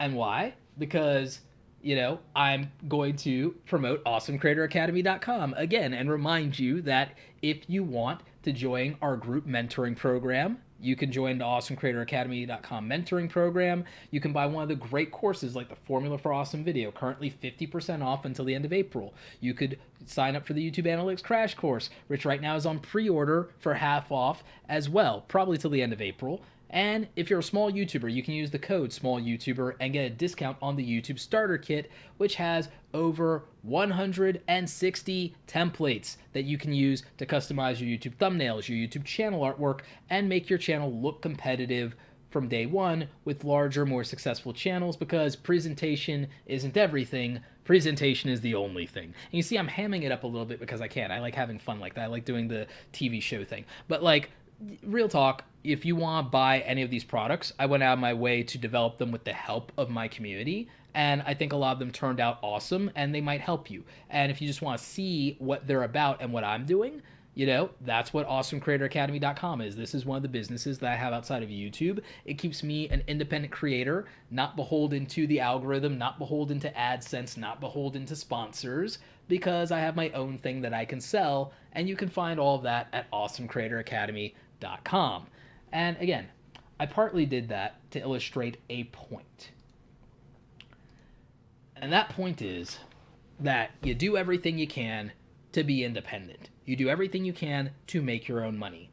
And you do what you got to do. If it comes down to how you're going to take care of yourself, if you have a family to take care of, you do what you got to do.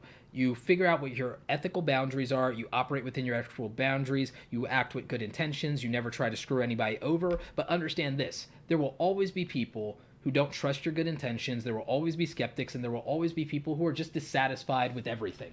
And you can spend your time worrying about them, or you can spend your time taking care of the people who support what you're doing and who like what you do, and you could spend your time like on the people who are supporting you. And I prefer to spend my time and energy on the people supporting me, aka you guys, my friends, my family. So that's where I would say put focus.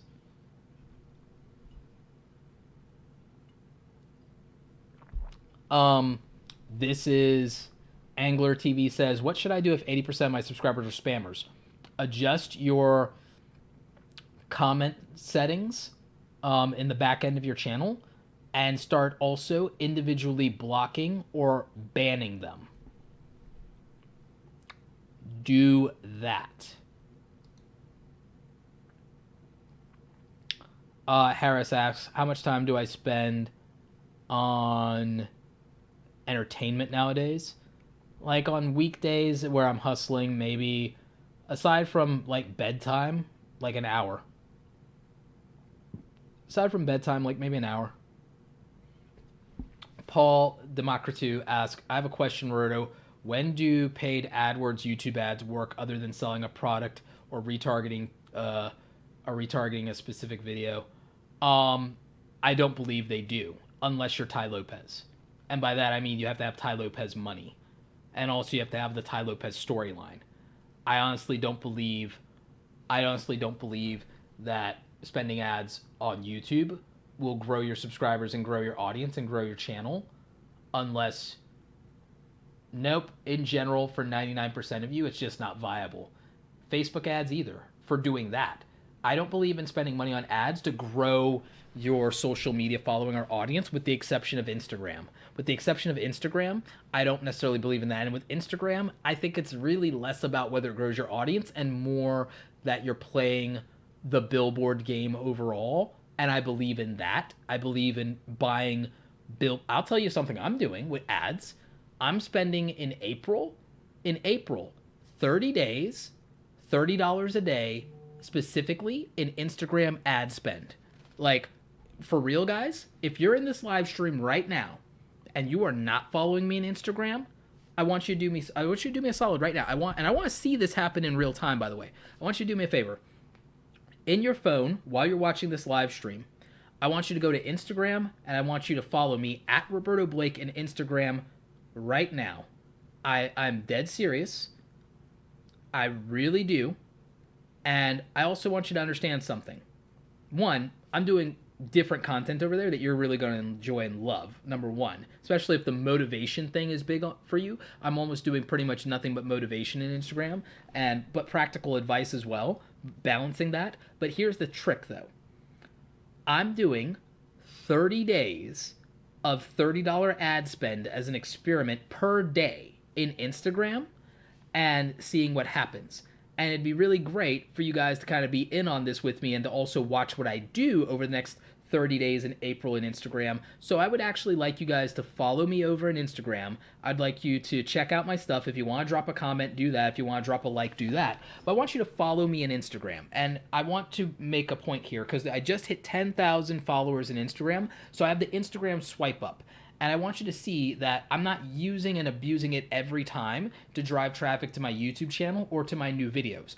But in the first hour that a video is uploaded, it is practical, if you have 10K followers, to do the swipe up and to drive traffic from Instagram where you have the most engaged followers, but you have to engage with people all the way up until getting 10,000 followers and getting interaction on your Instagram stories and whatever, so that you can then drive 500, 800, 1,000 people in the first hour of a YouTube video to that YouTube video to get it to really hit and to also have a good traction for that day while you're promoting it.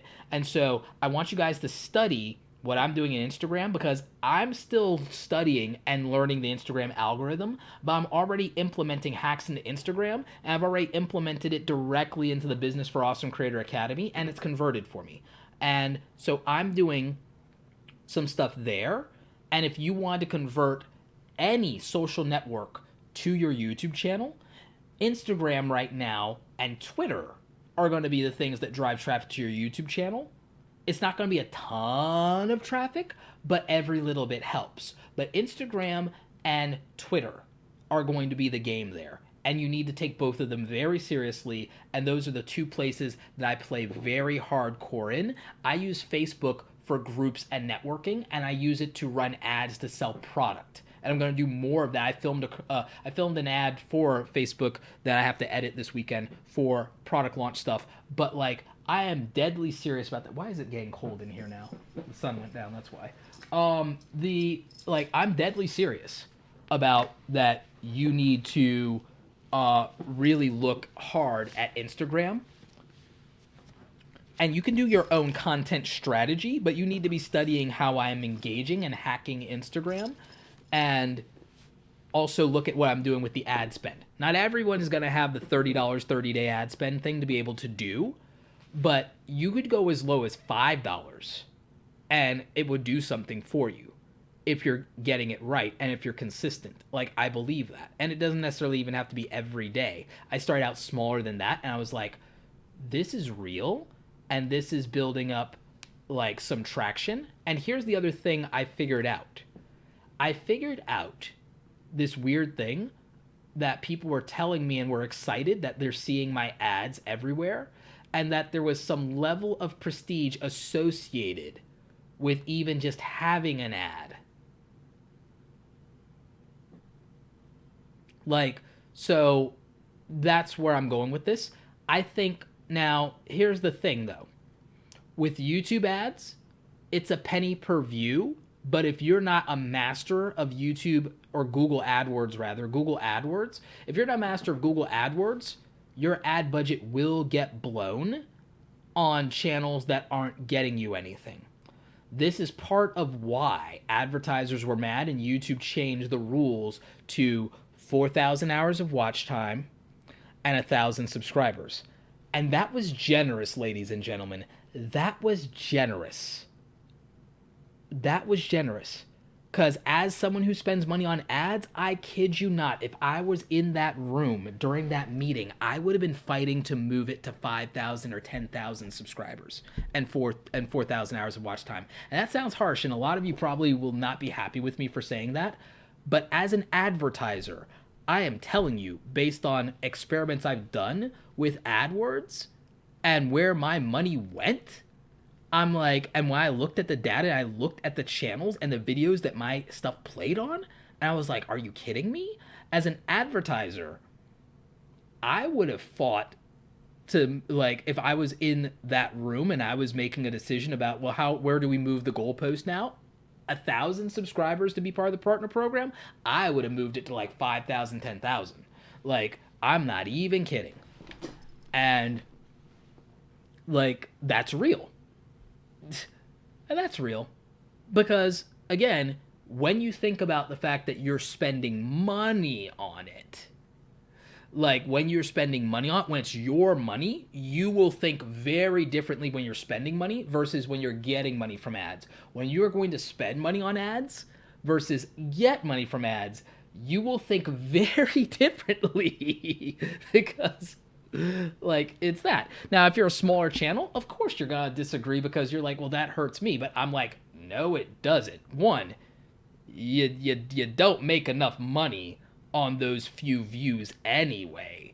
And my argument has always been this: the margins are good enough on selling shirts and mugs and posters to where a small channel will make more money selling their own merchandise for those first few thousand subscribers than they would ever make on AdSense unless they went viral. And everyone thinks they're gonna go viral. Everyone thinks they're gonna go viral. I'll tell you this: in 5 years, I've never had a video go viral. I actually saw, this is interesting, Gary Vaynerchuk has yet to have a video go viral and do like 1 million views in a week or a day. Never happened for him. Not on YouTube. In Facebook, yes. In YouTube, no. But, you know, so like, if Gary V hasn't gone viral, think about that. It's going to be really difficult to go viral if Gary V ain't done it. Like, so I think of it in those terms. Like, I'm like, when I go, like, when business Roberto, when, like, you know, when CEO Roberto turns on his hat, it's like, do I really want to pay to be on a channel that has, like, not a lot of watch time and a really small audience right now? Do I want to pay for that in AdSense? Maybe not. If I could, especially if it's a blind pick where I have no control over that. Would I do an influencer marketing deal with that channel? If it fit my niche, would I do that? Maybe. But I would do it on commissions of sales of product, meaning that a 20 to 30% commission on sales of product is better for me and better for a small channel than ad revenue, because ad revenue could get spent disproportionately in a place that doesn't move the needle for the advertiser, doesn't really pay the creator that much to interrupt a video. And I wouldn't do both, because exposure isn't exposure. Exposure to the right demographic, I have no interest. Primary example, I would have no interest on my ads running on a kid's channel that's popular. I would have, I'll tell you one.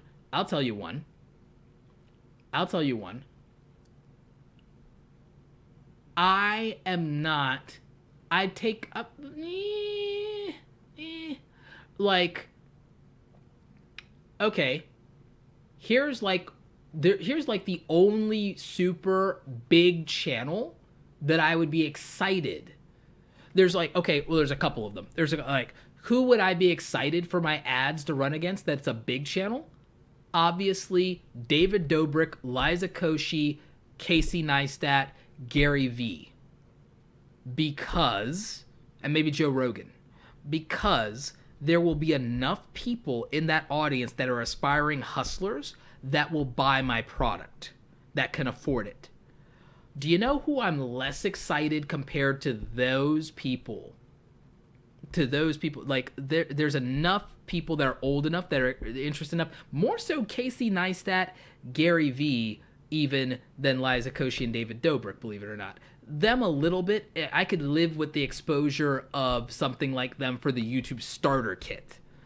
But to be real with you, I'd rather run ads in the YouTube starter kit on a smaller channel by this creator that you might have heard of, Brian G. Johnson. If I have to choose literally between, I'll be very real with you.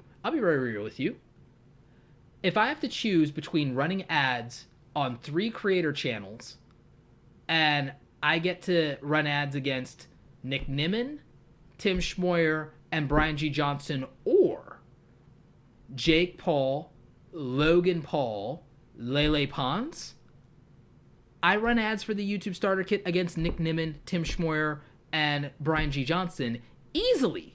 I run the ads there. Because out of all of them, one, Tim is probably the only one that's in Google Preferred, which means I get a cheaper rate.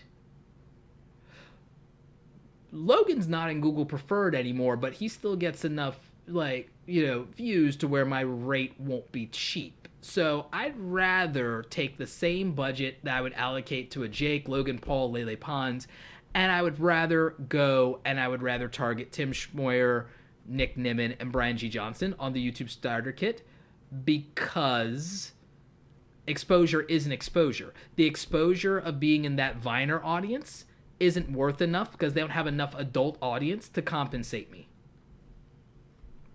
Exactly. Too many of Logan Paul's subscribers are children. They'll buy merchandise, they'll buy t-shirts from him. They'll get their parents to do that. That's whatever. But my products are more expensive and they're more specific, meaning that exposure isn't exposure. Exposure to the right demographic is the answer. Now, here's the thing. The only reason I would probably want my stuff on, say, Liza or David stuff would be like a YouTube starter kit thing, just because I honestly believe there are enough college kids watching them that want to be YouTubers that would save up the money to buy my product. That's where I would go. So the conversion will be better for me on Nick Nimmin, Brian G. Johnson, Tim Schmoyer. The conversion for me will be infinitely better than on a more popular YouTube channel that's not in the niche. So that's where I would go with that. And so that's why I don't believe all advertising is equal and that all exposure is equal. And I'm, again, saying this as an advertiser that I don't love. The thing I don't love about the AdWords product is that sometimes, no matter what I do, ads will show up on content I don't want. Ads will show up on content I don't want no matter what you do sometimes. There's for the filters, for everything, it's really not great sometimes. So, Jimmy Changa says, so basically running them on a channel that has a demo that is interested won't be as effective. I mean, that's just common sense. You would think it is, but both YouTubers don't think of it that way. And then not only do YouTubers not think of it that way, some advertisers don't think of it, to be real with you. And I'm going to show you some data that's going to be interesting to put into perspective.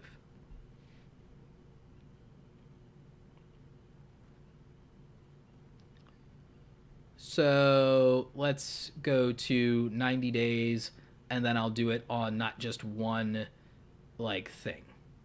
So we'll do last 90 days, and also not on only one video. But even on that, or even put this into perspective, on one video in 90 days represents almost $1,000. one video in 90 days with 100,000 views. It's not, we're not talking a million views or nothing like that. We're not even talking 500,000 views. So that's a really good deal for me. Like, this video got like 100,000 views in 90 days and produced that much revenue in 90 days. That's nice for me. Now, let's look at overall content. Like, in 90 days, on 1.6 million views, that's the ad revenue, right? So, but I don't do like 1,000,000 views a month. Clearly, if you divide by 3, I do like 500,000 views. So, like, that's abnormal, right? Because if we plug this into like any YouTube calculator,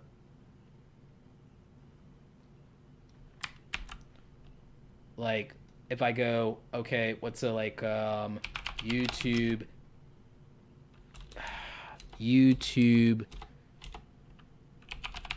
calculator.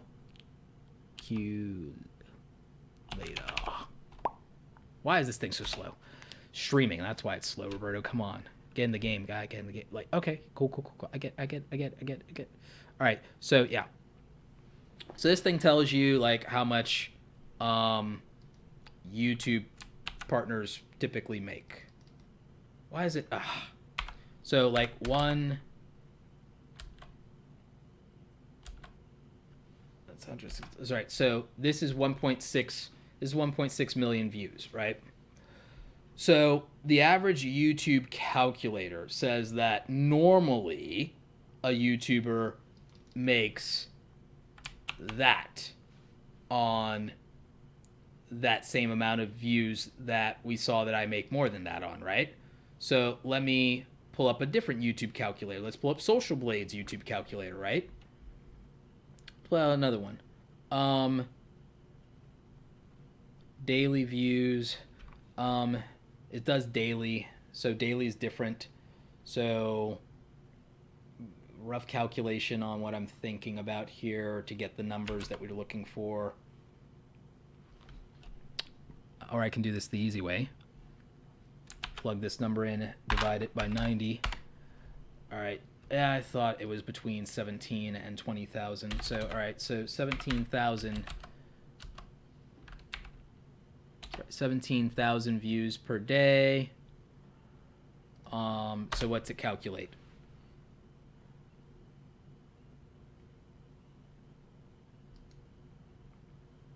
Daily views.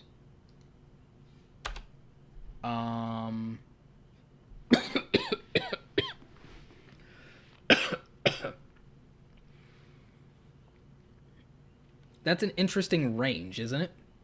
But again, it's estimating that with a range of, on average, maybe a YouTuber makes $4. Most of you know that on average, a YouTuber actually makes closer to 25 cents to $1 per 1,000 views. That's the average that everyone throws out, right? So that's what's probably normal. And by the way, this is also closer to what a lot of my friends like tell me their stuff is. But that's very different on monthly, because even if we multiply that, and again, even if we go to a generous thing like, 370, the top line of that is still that. So multiplied by 3 months still doesn't give us overview that number. It's not even close if we multiply by 3. So why is that? Well, it's simple. Different audience demographics are valued differently for ad dollars, which is why none of you will ever have an accurate average on figuring out your YouTube ad revenue and what normal is, which is why speculation around that, or wondering, well, how much does this YouTuber make or how much does that YouTuber make? It never matters, because the individual data based on audience demographics is so unique and so specific to that channel that you could never get an accurate read, because look at the ranges that we came up with and how far off the mark they were. So if you consider the demographics, there's no normal in YouTube at all. which is why you'd have to master your own data and your own analytics, which is why I built a course on doing that, is because just going off of the generalities and averages when it comes to making those kind of calculations and those decisions won't serve you, because not all advertisers are equal, not all channels are equal, not all views are equal, because of the difference in demographics. And then how many ads are in inventory for that specific market of people and who was excluded in the ad filters. So you have to think. Felipe says, I have 450 views per month, but earn a fraction of what you are. It makes a difference what your demographics are and what you can get ads for, what companies you can get ads for. It makes a difference.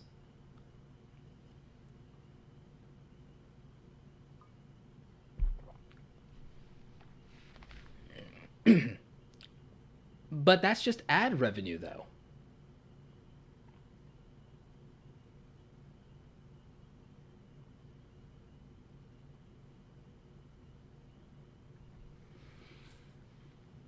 So, you have to think, like, what is it that you're doing and what's the niche for that? Look Now TV. Thank you for the $5 super chat, buddy. Appreciate you. So, you have to really consider how all of this works and what you're going to do to leverage the data that you have and understand it, and where you can go and what you can do from that. Because again, it all will tell you different things, and you have to learn how to study that. And that's why I made a course around YouTube analytics that I decided to release, so that I could teach you how to understand this. So that's why I think that you can't just guess and say, well, on average, a YouTuber makes this. It won't add up. And again, this is just AdSense. This isn't sponsor deals. This isn't merchandise. This isn't products. This isn't appearance fees. This isn't speaking. This is like, there's so much to YouTube, right? So when people say, well, I want to be a full-time YouTuber, most of them are only calculating AdSense into the equation. They're only calculating AdSense into the equation. And think about the fact that, yeah, it takes like over 1 million views to clear 10 grand. But what a lot of people, what's not occurring to them is that you could clear that with only 100 people if they're the right people, and all of those people do something that makes you $100. Like, let's think about this. There's like almost 200 of you in the live stream right now. Let's think about this. So there's almost 200 of you in the live stream right now. There are a couple of you that have already bought the YouTube starter kit. If at $99, and in this case you guys have a discount code where you get $20 off until the end of April for the YouTube starter kit. It's $99 and you're getting literally over 100 downloads. So value's a no-brainer. You're getting a bunch of YouTube thumbnail templates. You can change them. You can edit them. You're getting some Canva assets. You're getting, the channel artwork, all this stuff. But let's think about this. There's like 100 and something, almost 200 of you in the stream right now. Even with a discount, if like even 50 of you bought, that's almost $4,000. If 50 of you watching right now were to buy the YouTube starter kit, it's $4,000. Consider the fact that to make that an ad revenue, if you had the best CPM rates in the world, if you had then you could do that on 650,000 views. That's a lot of views to get in a month. But if you did enough sales on a product, you could do that in a day. So really think about that. We did the math. You see it for yourself. If at a discount, 50 of you bought the YouTube starter kit at $79 with a discount, it'd be $4,000 in a day, because it's a sale. It's a transaction. And that's in a day. That's not waiting 30 days for YouTube to cough up the money, because if you had a CPM rate, even if it was $2 CPMs, if it was $2 CPMs and you did 500,000 views and it's a $2 per thousand, you'd only make $1,000. You could do 1 million views on YouTube and still only make $2,000. 50 product sales, if you had a good enough product, you'd make double that. You'd make double that. Now, merchandise is harder, but let's really think about this. Merchandise is harder, but if you sold 200 pieces of merchandise, and if you did it to where you have a $7 margin, 200 viewers being the right viewers, if you had a smaller audience, you could still make $1,400 for the month if you sold 200, shirts with a decent margin in a month. And that's not that challenging if you have an audience that just has the money and likes shirts that you make. Erica J. M's, thank you for the $5 Canadian super chat. Still trying to hit that YouTube threshold. Yeah, a lot of people still trying to do that. Trying to hit that first 1,000 subscribers, first 4,000 hours of watch time. Hey, Roberto, do you know an online... Eric Peter Carlson asks, hey, Roberto, do you know an online resource where I can set up a pre-sales for a product I plan to release? You need a whole system. The system that I'm currently using is Kajabi, and there's another good one called Thinkific. If it was a course, you could also use Teachable. So, that one those systems would work for you.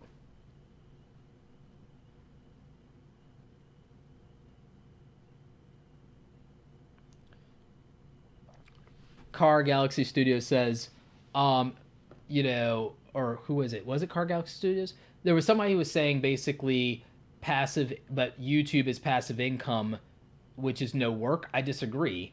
And there's also no guarantee, whereas developing a product is a lot of work and so on and so forth, and then you still have to make sales. I'll tell you, again, product sales make me much more money than YouTube ad revenue, and to be real with you, I feel like developing the products and making the videos for the products is less work and less grueling than making YouTube content. I kid you not. And there's much more money, and that's just courses.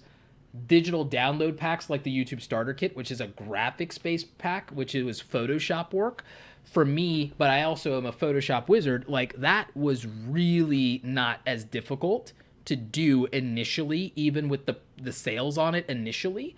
That was not nearly as challenging to do as the amount of YouTube content to make the same amount of money. It wasn't even close. And it still makes money now that the work is done, which YouTube content does too, but this is a reliable amount and it indexes far better for me. And the beauty of it is I could always run ads if I wanted to get more sales, if I find the right mix of how many ads to convert. Think about it.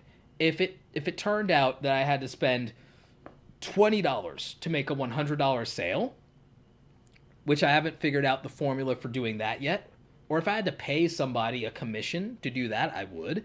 I'm looking into that, believe it or not.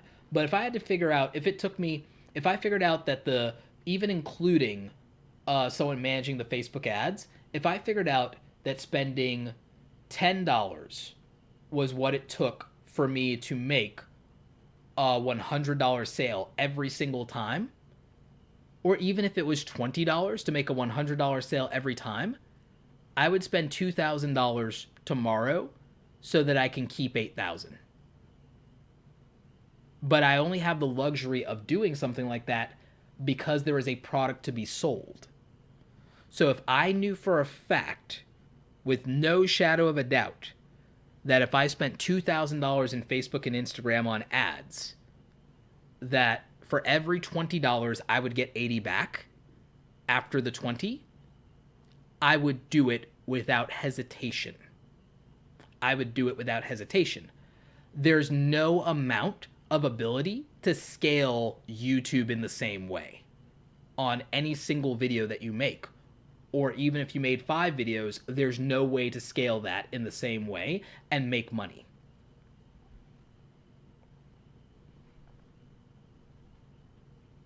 So I would just, that's where I would go with that. That's what I would consider.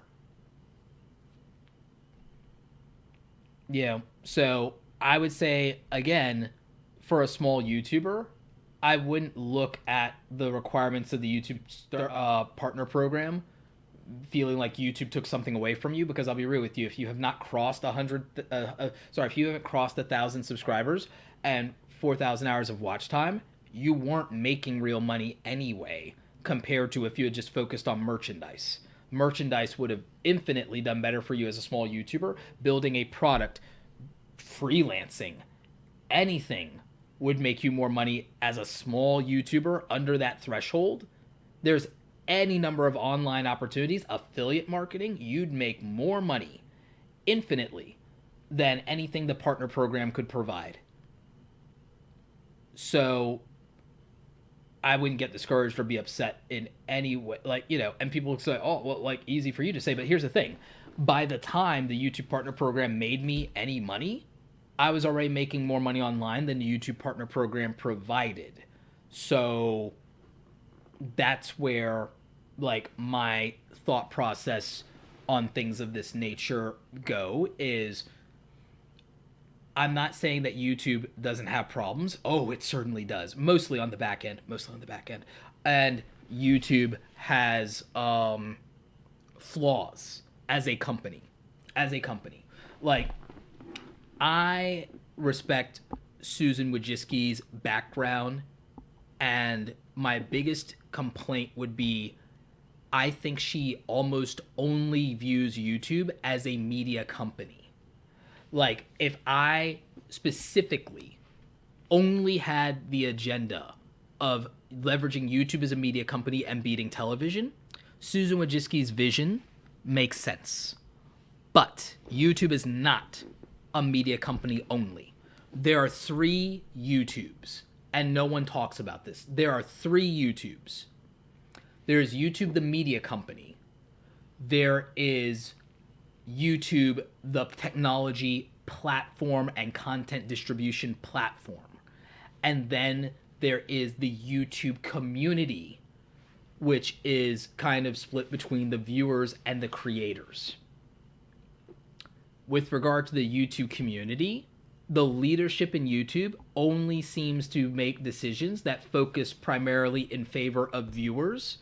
As a platform, they make decisions that favor advertisers, and as a media company, they favor bigger YouTubers, and they favor pandering to the same media that they are trying to replace, because the leadership is older and still romanticizes that thing. Do you guys agree with that assessment? I'd love to know if you agree with my assessment of, 1, the 3-way split of what YouTube is in reality, being a media company, a technology platform, and then a community of users. I think it's those 3 things.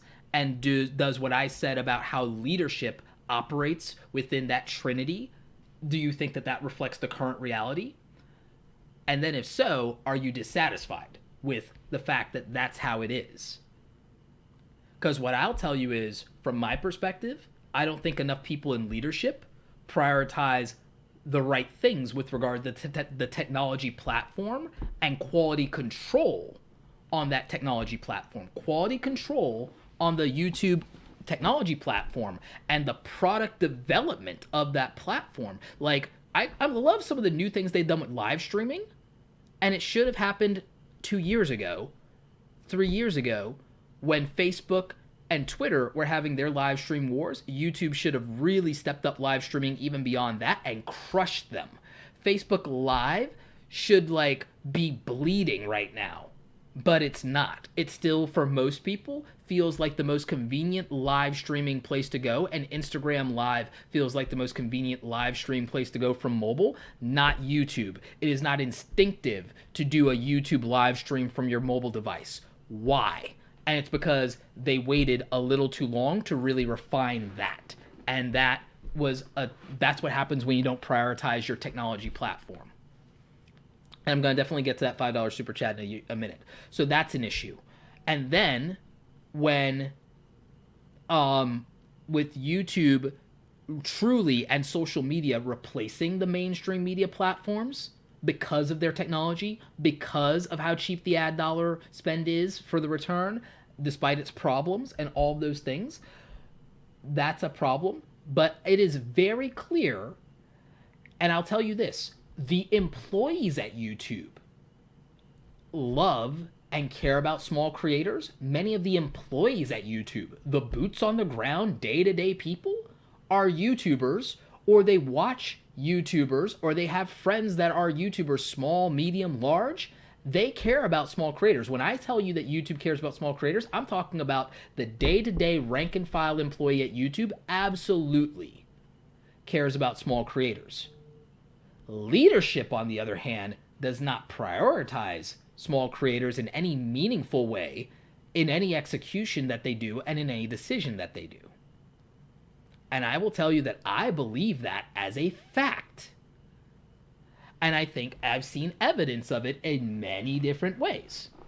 If you are not a 1 million plus subscriber channel on YouTube, I don't think Susan and Robin really, why did I say Robin?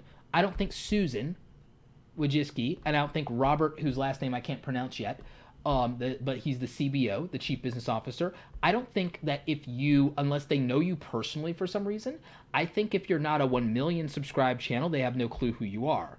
But I think that if you are a 1 million subscribed channel, they absolutely know who you are. I really 110% believe that. I really 110% believe that. And should they know every small creator and every small channel? No. No, they should not. But I absolutely believe that they should absolutely know who Nick Nimmin is, or who Brian G. Johnson is, or who Sonny Lenarduzzi is, or who Amy Landino is. I absolutely believe that they should know that. I'm convinced that they don't know who Patrick Bet-David is. And he's at 600,000, but he doesn't do anything popular like vlogging. Patrick Bet-David has a goal of getting people to be entrepreneurs and getting them to 7 figures. And he's built a channel around that, Valuetainment. I don't think that the leadership at YouTube knows about Valuetainment. And some people are bringing up that they ignore iDubbbz and Filthy Frank with millions of subscribers. They ignore them because they're not the media poster children for what YouTube and YouTube culture is, for advertiser friendly, and they can't put iDubbbz and Filthy Frank on a billboard. And the thing is, I wouldn't be a company that did that unless you're like an AMC and you just finished up Breaking Bad and then you need to do that. Like, because so legit, I get why they're not promoting them. Like, to be real with you, I wouldn't either as a CEO. It's not that I would ignore them, and it's not that I would punish them in the algorithm, but I certainly wouldn't necessarily give them more play or use them in a media campaign, because that's not in my best interest as a company. Like, that's real to me, right? But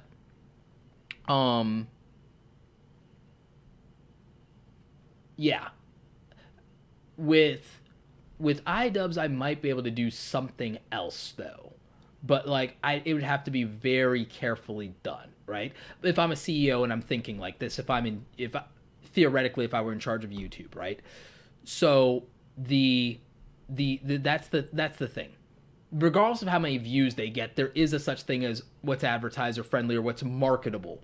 But the problem is that the focus is only, or majority, from the leadership perspective, the YouTube leadership highlights the people they think they have television potential, stardom, quality, that kind of thing. Because I'll tell you another thing, it's not just subscriber count, because like my friend Mike Lucas, Bijou Mike, he's a gamer. He has some really cool stuff, but it's different and it's not super marketable for YouTube, even though he makes the platform a lot of money and he does very well. Um, like Bijou Mike doesn't like, I don't know, like I have a limited marketing niche thing for YouTube. Like as an educator entrepreneur, there's things they could do and they have done with me and they will do in the future, but like I don't think I'm billboard for YouTube stuff and everything like that. But I think there's another route they could go with that. But I'll get to that later and everything like that. And I don't want to make it about me, but like Mike had like situations with YouTube, and until me and some other people publicly tweeted at their accounts, he couldn't get help. And he has 1 million subscribers. And as a 1 million subscriber channel, he gets ignored and doesn't get help when he needs it sometimes. There's like those are real things, right? But then that's just that part of, okay, well their favoritism. The favoritism isn't in the algorithm itself. The algorithm is less biased than you think, but there are people taking advantage of and exploiting the algorithm. That's real. And some people should, but because that's part of the game, right?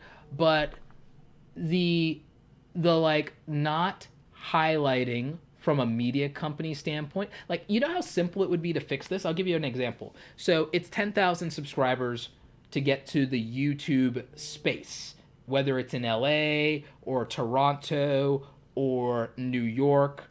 Here's a couple of things YouTube should do differently. I'll make a video about this later, but I'm going to explain my positioning here. I'm going to explain my positioning here and tell me what you guys think of this. I want your comments and feedback. And again, I'm not bashing Susan Wojcicki. I think that for the things she's good at, that she's very good at. I just don't agree with her vision of YouTube. And and I don't have a problem with her as a female CEO, because there's some people who'd be so happy to take me out of context on that. You know who I'd love to be CEO of YouTube if you wanted to have a female CEO of YouTube who'd do like a bang up job, like the best job in the world? Justina Zarak would do the best job in the world. Like the only person that I think could be qualified to do as good a job, maybe from a perspective of understanding technology, growing up with it, spending over a decade on the platform, understanding the culture, the media side of things, and technology. Justina Zarak is perfect for that. The only other person that I think I could see that I would want running YouTube that's not Gary Vaynerchuk, for different reasons, is Hank Green. Hank Green would make an excellent CEO of YouTube.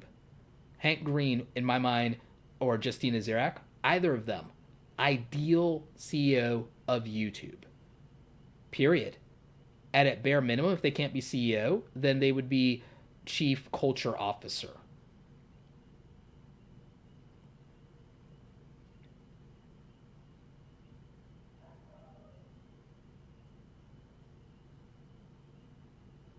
There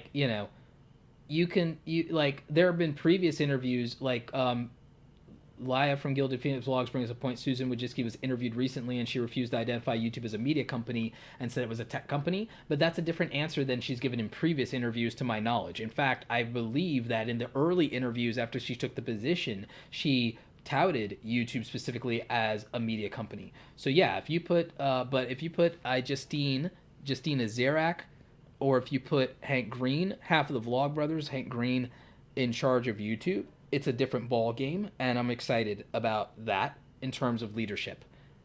I'd be ridiculously excited about that. Do you think they'd actually take the job 5 years from now? Yes, maybe. 5 years from now, I could see either of them taking the job if they were offered it. But if you made them Chief Culture Officer, they would have to have some major pull in rank, and they'd have to have power equal to a Chief Operating Officer as Chief Culture Officer, because culture would have to now be the driver of the company. And it would mean they'd have to be only second to the CEO if that's the case. They would have to literally prioritizing the hierarchy, culture over operations even. I 100% believe that. The chief culture officer in the hierarchy has to sit above the CEO, the COO, chief operating officer, and they have to sit above the CTO, chief technical officer, and they have to sit above the chief information officer. All of those things have to be secondary to the culture. The CEO's job beyond that is to keep the ship running and to plot a vision for the company, but they have to do it while being informed and understanding intimately the culture of the platform that they run. But that's my thesis of how you run a new media company, because I've grown up in new media and in technology versus being beholden to the previous era. Lily Singh, Superwoman, someone's touting her. For Chief Culture Officer, I could see her. I don't feel that she has enough of a technical or science background to run YouTube, but her psychology background is interesting. And don't get me wrong, she's smart and she's a businesswoman. Another 5 years, maybe she could actually do it. She would actually do a bang up job, I think, as well from a creator community standpoint, but she would need the best COO and CBO and CTO under her to make that work. Hank has a background in analytics and science from his study of environmental science. He understands things as a statistician that would be helpful. And Justine has enough of a tech background and understands that without having to be hardcore. So that's where I go with that. Give him 8 years, and Marquez Brownlee, MKBHD, could do it. Give him 8 years. He's smart enough. He has an MBA in business. I would just like to see him go further and in aging up to feel very comfortable in his own power, and I could see that. So that's where I would see like the ideal, what I would want. That's what I would want if I have my wish list. And again, it's not because in my mind I'm like, oh, we just got to get rid of Susan. It's like, no. I'm talking about, even if it's in the distant future, what I believe for the future vision of YouTube as a platform, that it has to be for creators by creators at some point. It has to become that. It has to become for creators by creators at some point. And I think that if you look at the most successful creators and the ones that are the most entrepreneurial, the most media savvy, the most tech savvy, and also have an intimate relationship with their own community, then I think that. Jimmy Changa asked, what about Casey Neistat? Casey is an interesting character and I love him, and I actually have a more similar, on a creative project, I think we have similar leadership styles and ideals. But looking at what happened with the CNN and Beam thing, I think that there's a part of him that feels claustrophobic in a corporate environment and with those considerations, and I feel it makes him uncomfortable, and that smaller intimate teams are better for someone like Casey. I think any organization that has like more than 50 employees requires a special type of mind, or unless you are siloed to where you only have to think about the vision and other people are going to handle that. And you can do that through delegation. So it really depends. It really depends. So that's where my thought becomes. But now I want to talk about the technology platform, because we talked a little bit. Oh, no. I told you the thing. Let me tell you what YouTube could fix immediately. Like, well, not immediately, but soon enough. Like, and I want to hear your thoughts on this. So here's what I would like. If I had my magic wand, here's what I do like tomorrow. Here's one, like, if I have a magic wand and if like it's Operation Make YouTube Great Again, or I'll come up with a better name. I can name better than that. Like, but for the sake of argument, right? Like, the Operation Stardust. There we go. Oh wait, no, I just stole that from Star Wars. Bloody hell.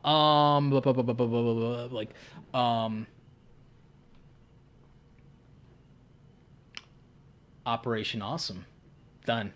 Okay, so Operation Awesome. If Operation Awesome is in full effect, then one of the first things I do with YouTube as Operation Awesome is I open up 3 new YouTube spaces in North America and then start the expansion plan for some more global ones. But I'll focus on the North American market immediately, plus Canada in this case, just because I know the demo and the geography better. So I open up 4 more YouTube spaces. I open up one in Ohio, one in Texas, one in Atlanta, and one in British Columbia. That way I get the other side of Canada and we're not just limited to Toronto. And here's the reason. I now expanded on YouTube culture. I now made YouTube more accessible for everybody with 10,000 subscribers or more. And now all of a sudden, there's more people that are making higher quality content because they have access like that. They feel more part of the community. And so, that's where I go. And Laya, I know that YouTube is also American centric under Susan. I have a longer term plan for that. I'm just stating the focus for me just because of what I know and where I can specialize, because I don't know enough about other places and demos without hiring the team to go there. So I would go with Ohio first as my expansion is Ohio, Texas, and Atlanta. Now I have the South. Now I have more people and I have these media-centric, entrepreneur-centric places that also are big hubs.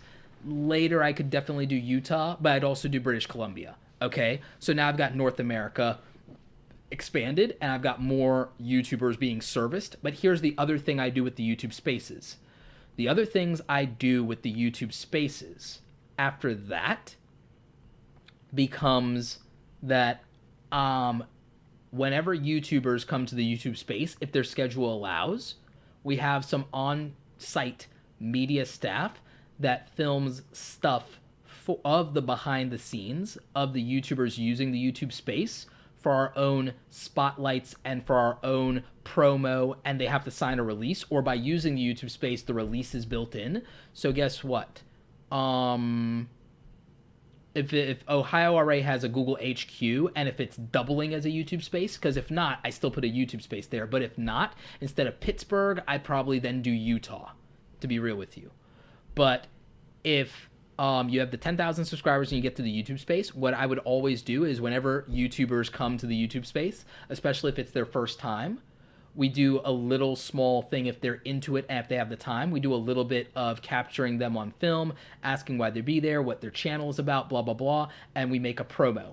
And so we would just do more YouTube Spaces, but we'd also use the YouTube Spaces to highlight small creators that come through in addition to large creators if they're not busy.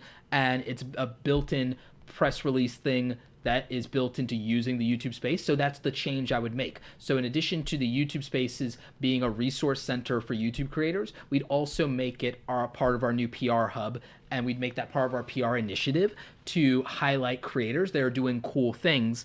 And so that incentivizes more creators to use the YouTube Space, but it also means that we can do a little bit behind the scenes. It could even be guerrilla filmmaker style or whatever, and then we could feature them on like our official channels and in social media and in Instagram stories and things like that, right? So we're giving small creators some buzz, and we're promoting them, and we're doing stuff to grow them if they're at that 10,000 subscriber mark, because who knows? If they're at the 10,000 subscribers mark and they're using the YouTube Spaces, then all of a sudden, who knows? They might become a bigger channel one day. So we are highlighting them because it's an investment back into the creators. So that's one big change I could immediately make that I think would improve YouTube culture if I had the power to do that, right? So that would fit the PR media company initiative, and it also helps culture and community. So boom. They already have things in place to not make scheduling a bottleneck for the creators, because you'd be surprised that the number of creators that have over 10,000 is not the number you probably think it is. And then considering they're spread out across the world, it's, again, not what you think it is. Like, is there anybody here who, oh, actually, I know how I can probably figure this out. I can go to Social Blade and I could probably find what the ranking is for, let's see. I can probably find for Sarah Dietschy's podcast, I can probably find its ranking by subscriber count to give me an indication of how many YouTubers roughly have 10,000 subscribers or more. Okay. So roughly 450,000 or so channels probably have 10,000 subscribers or more. Keep in mind, there's probably a lot of those channels that are dead or inactive, and that's probably worldwide, at least according to Social Blade. Even if Social Blade doesn't have a complete overview of that, considering the number of dead channels, I would still say, expecting that there are 500,000 channels that are eligible to use the YouTube space worldwide, that you won't run into scheduling conflicts based on the fact that they're spread out enough, because even across the access to the United States and things like that, for the people who even want to use it, so there's so I don't think it's a problem.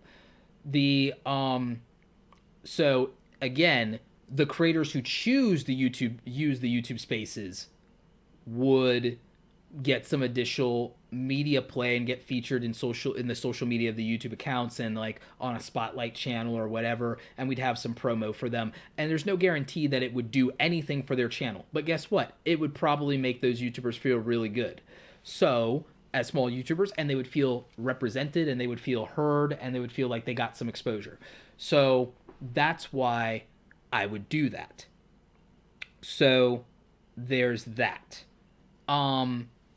I would look at and analyze channels that maybe are at let's see. Here's I bet I know who I can look up. So for channels that have 100K or more, the silver play button channels, there's not that many of them, to be real with you. Let's see.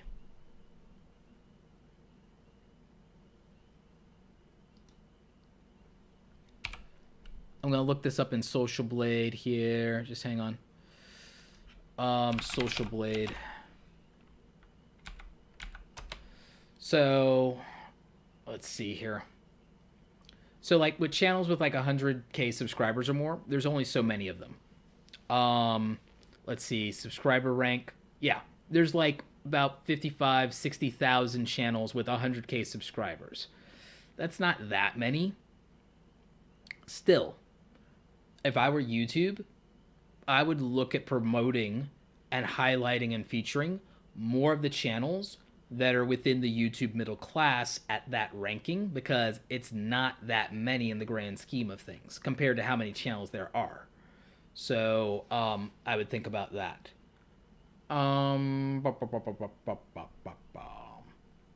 So, I mean, that's one more of the things I would look at. What else would I do? I've thought about this. I had a list somewhere of what I would do. It's let's look at the platform stuff. Let's think about the technology. For the technology stuff, one, improve quality control. That's a big deal. Improve quality control. I might move the 3 strikes on copyright to 5 strikes and keep the community guideline strikes at 3. Not even joking. That's a change I think I'd make, just because it seems too easy to get an arbitrary copyright strike.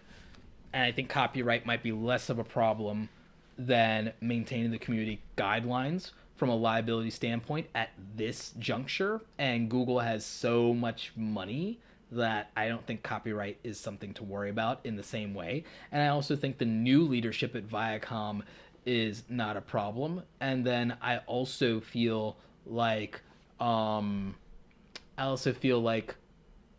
the music industry is the last holdout, and I feel like almost no one cares about putting popular music in their YouTube channels anymore. They just do the royalty free, or they hook up with people from SoundCloud anyway, so I don't even think that's a thing anymore. So to a point. How does Casey Neistat get away with using popular music, unremixed music in his videos just because YouTube likes him, or is he writing checks to the Wu-Tang Clan? Casey, in some cases, probably in those cases, just takes the copyright claim on his video and doesn't care because he doesn't need the money. Or it could be because Casey's an editor and he knows the proper editing trick to get around it.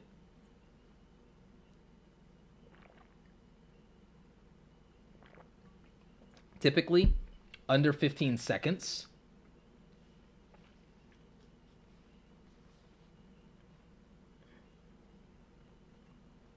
Like, technically under 15 seconds, I think you can get away with it without it being a match flag. Roberto, if you were YouTube CEO, wouldn't you make sure there are dozens more YouTube courses for free? No, the ones they already have, the ones they already put out are free, and people don't even take full advantage of them. So we wouldn't develop more resources like that for free that get underutilized by the overwhelming majority of the community. Back in about 2012, 2011, YouTube put out this really great, long, detailed PDF guide called the YouTube Playbook, and almost nobody downloaded and took advantage of it. Channels that did were more successful than channels that didn't, and not enough people took advantage of it, meaning that most people, you could do anything under the sun, and most small YouTubers still wouldn't take advantage of it. Like, so I wouldn't put resources into developing that if I were YouTube. What I would do is I would build integrated training that we already have into aspects of the YouTube dashboard so that it's harder to avoid. And then I know people would still just find a way to not use it and then complain. So, I wouldn't bother. That's me though. What I would consider doing is no, because that's already taken care of by VidCon, VidSummit, Video Marketing World. Nope, the conferences already do that. Like, so no, we wouldn't do that. YouTube does, through the YouTube Spaces, do workshops and training that is free. And so you have to get at least 1,000 subscribers to get access to that most of the time. So guess what? By building more YouTube Spaces in more locations, that helps solve that problem as well. So that's something that we would do, and we do more of that and more of those events, and hope that people take advantage of them. And if people don't, then we scale back in the areas that they don't and expand on doing more of it in the places that they do. So that's how I would probably go. From a technology standpoint with YouTube, I would triple down on live. It would be my goal to crush Facebook Live, like into near oblivion or obscurity. Like Periscope would be a thing of the past, and our big focus is less even competing truly with Facebook in my mind. It would be more competing with Instagram probably than anything. We'd also rebuild out the live app in such a way to make it easy to invite people to be on your live stream at the same time within YouTube without using a third-party appliance. We'd get that right. Like, that's where I would go with it. I would make it to where doing that doesn't require you to buy another app. And so that's how I would do that and build on top of the YouTube Live product. We wouldn't bother trying to go to 8K video because it's like not enough people shooting 4K as it is. So we wouldn't build that out because basically Marquez would be the only person who uses it. So that's something I would be like, technology-wise, live streaming would be where I would really try to capitalize. In terms of the technology of the algorithm, I would try to build in considerations into the algorithm that pay attention to context of genre. And it's because I understand that within the culture you have to have a consideration for short form content from animators and filmmakers. And I would also build a buffering consideration into the algorithm for people who don't upload frequently enough. I would scale back aspects of the algorithm that are pushing people to the daily content treadmill. I would find a way to limit the parameters and the permutation sequences of the code that favor watch time and view and watch time velocity enough to give consideration to flags based on content type And I do understand that some people would try to game that system, but we would put parameters to identify that as well. So that's where I would go. And that's like my thoughts on the technology platform of YouTube. On the culture side of YouTube, we definitely would have to have like a chief culture officer, and we'd have to have a dedicated team that literally does internal case studies on the YouTube culture, and that's what I would do, so that we understand what's happening and that decisions can be driven by the culture of the user base and the creator community. We would have creators coming in to talk to the employees on a pretty regular basis, but not just people that are larger creators, but we would also do some sampling from creators at the like even 20K plus level, not any lower probably than the 10K level, as far as having them come out to HQ individually for one-on-one.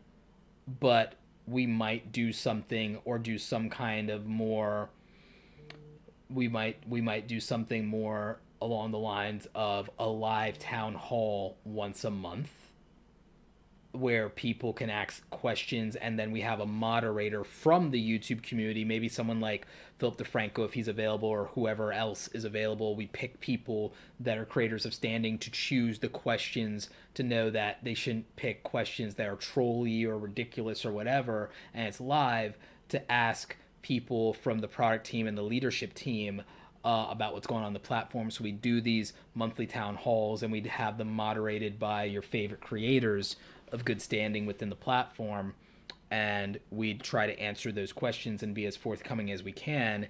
That doesn't compromise anything, and it would be live, and so the community would, have that and feel like they have a voice, and so that they have representation.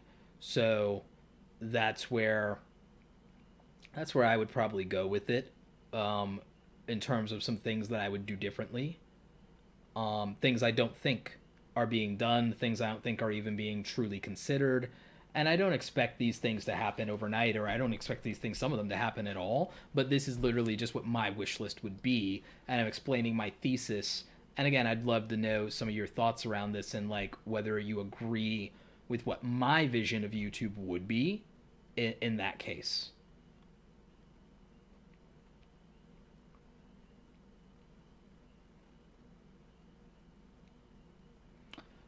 People are asking about Facebook. I think you age into Facebook, so you can make an argument that Facebook's demographic is dying out, but it's not, because it's immediately being replaced. Because the minute you have kids, you care about Facebook. You go to college, you care about Facebook. You're at work, you kind of care about Facebook. So, you know, I think Facebook will weather the storm. I think Facebook will weather the storm. I think that, um, all of this will blow over. Sometimes I worry that there might be literally a coordinated attack on social media platforms and on Silicon Valley at this point, by people who can leverage it because they're afraid they have too much power. But I mean, that's almost bordering on tinfoil hat territory. But again, I'm like slightly entertaining the notion just because of things I'm seeing. But the um, but I think they'll be fine. I think that there'll be outrage, and then people will get over it. They're like, every time something happens with YouTube, everyone says, "Oh, I'm gonna abandon YouTube," and then they don't, because they want to be a big YouTuber, they want to go viral, or they want that sweet sweet ad money that no longer exists. And every time people say they're gonna abandon YouTube, very few of them do, and it wouldn't matter even if the biggest creators abandon the platform, because I'll tell you what would happen: someone would replace them, like that, because someone already wants to. There's somebody who's already probably thinking the same way Jake Paul is like wanting to be as big as PewDiePie, or like dethrone him. There's somebody that's already right now watching Jake Paul and is making a plan of how over the next 8 years they're gonna tackle that. So there's a 12-year-old somewhere watching Jake and Logan Paul with a notebook studying that's gonna come for them in the next 5 years, and then in 8 years they'll actually be big. Like, that's real. Like, understand that. Like, Jake and Logan studied Smosh and PewDiePie, they grew up on Smosh. They like actually their first YouTube channel tried to copy Smosh. So understand that like Google has almost bottomless pits of money. So YouTube is not going anywhere. They operated YouTube at a net loss for over 5 years. They could certainly do it again if it came to it, just to have the cultural leverage point and to have the data and to have the data. So the um the reality is this stuff ain't going away.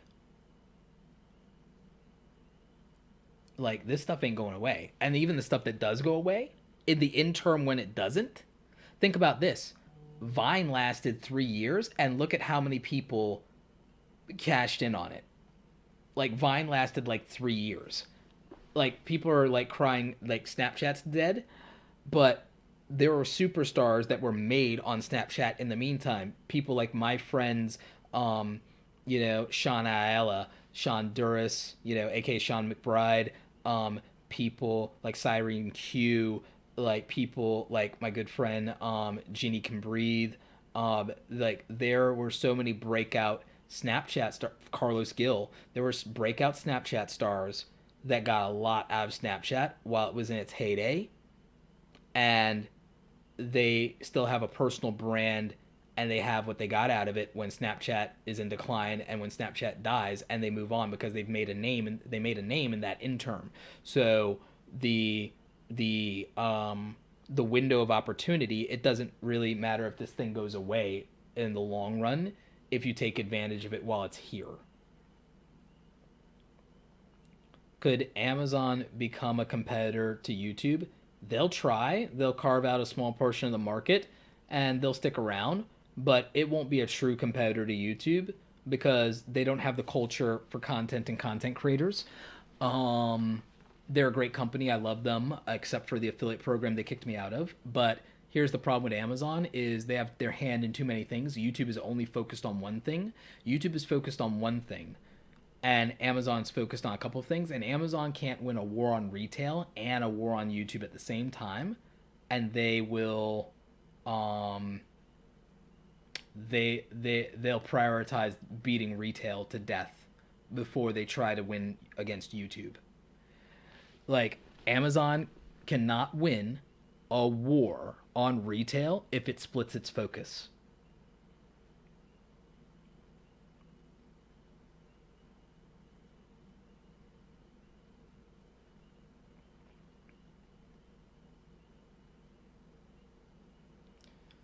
Malevolent Elephant asks, how much advantage do you think is in it to go full watch mojo and pound the algorithm with tons of videos? Only if the interest and quality is there. Only if the interest and quality is there. General Musician says, not to pry, but why did Amazon affiliate kick me out? Something arbitrary, and they thought they warned me, but then I proved that I never got the emails, and they tried that in real time, and then they just have a policy of not doing any type of appeal process. So, and there were even people who tried to help me out, and that didn't work out either. And so I had over 250,000 subscribers at the time, and also I had grossed them 250,000 to 500,000 in revenue a year, and they still kicked me out. So I made them a crap ton of money. So by the way, if you think Amazon as a compared to YouTube is going to offer you less restrictions than YouTube or be some bastion of free speech, I hate to break it to you. Amazon is ruthless. They don't even have an appeals process. YouTube at least gives you 3 strikes, and they'll let you appeal things. So there's that. But I'm as salty as I had alternatives like BH Photo Video, who now also, in addition to me using their affiliate program and using kit.com, even for the Amazon stuff or both, kit.com helps me, B&H Photo Video helps me. I do direct affiliate programs with other places now as a result of that, and also it really pushed me to prioritize selling my own products. But also Amazon lost all of my business on new camera purchases and new camera gear if that gear is available on BH Photo Video, which means that in addition to losing the $250,000 to $500,000 I was making them as an affiliate, their cut not even close to mine. I was getting a very small fraction of that. They also lost my personal business on my camera gear, and I use them for anything that's not my camera gear. But just in the first quarter of this year, because I bought a bunch of new gear, they probably lost over $10,000 of my personal business. But by not having me as an affiliate partner, they lost $250,000, $500,000 a year in sales. But that's a drop in the bucket to them. They make that every 30 minutes, I'm sure. So they don't care. And so I know it doesn't bother them. The $10,000 a year that I lost on Amazon affiliate from them, the $10,000 to $15,000 a year, because they changed the program where I would have been back to where like making over $20,000 a year on them. Like, doesn't matter because I more than made it up in other affiliate programs like that. Not to mention, I made that back in my own product sales like that. So, love Amazon. That's water under the bridge, but I'm really salty there. And I'm like, I don't feel like they give a crap about influencers. So when people are, oh, Amazon influencer or Amazon, like, yeah, the affiliate money is decent on Amazon. It's nothing to write home about. There are other options. You make more money selling your own stuff. But if you don't have your own stuff, it's great. And it's great when you're just starting out. But, by prioritizing other things, I make exponentially more money. But it does mean that anytime I do product reviews, it is harder to capitalize on those product reviews. So for all of my tech and product reviews, it becomes even more important for me to plug something for me, because the margin that I get on affiliate revenue for products and tech is so small that it becomes more important to plug something else that I have at the beginning of that video, even at the expense of views or people leaving, from a monetary standpoint. So, those are things I think about. Yantan says, can't you start a new Amazon account? Doesn't work that way. I've tried it, and they close that out too. So, like, they're just really adamant about that. So, they, like, Amazon is... Amazon is a great company. I still buy all my audiobooks from Amazon. I don't bash Amazon lightly. I'm specifically saying that if you're an influencer and you think Amazon's going to take care of you, don't think that. Don't think that.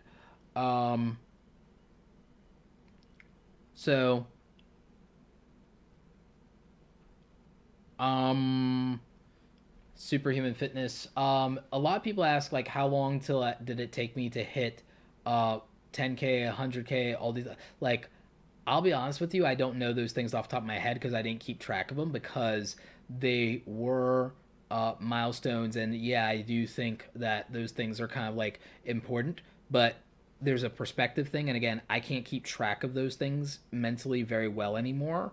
What I'll say is this: I started doing content seriously and growing an audience from zero in July 2013.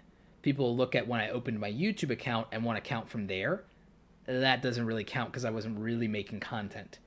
I started doing serious YouTube and focusing in 2013 on the idea of a content strategy. That's when it was serious, when I was putting out one video a week, at least. So you have to count from 2013, July.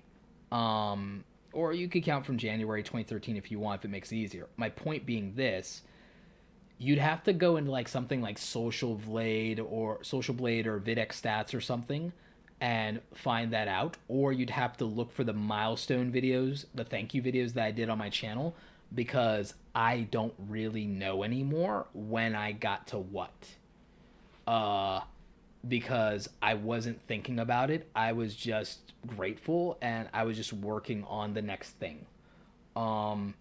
There are people who have a lot more emotional investment in their YouTube growth than I do. I'm grateful for it, but I'm not emotionally like, oh, I didn't get this many views this month, or oh, this video tanked, or like, that doesn't do it for me. But that's me.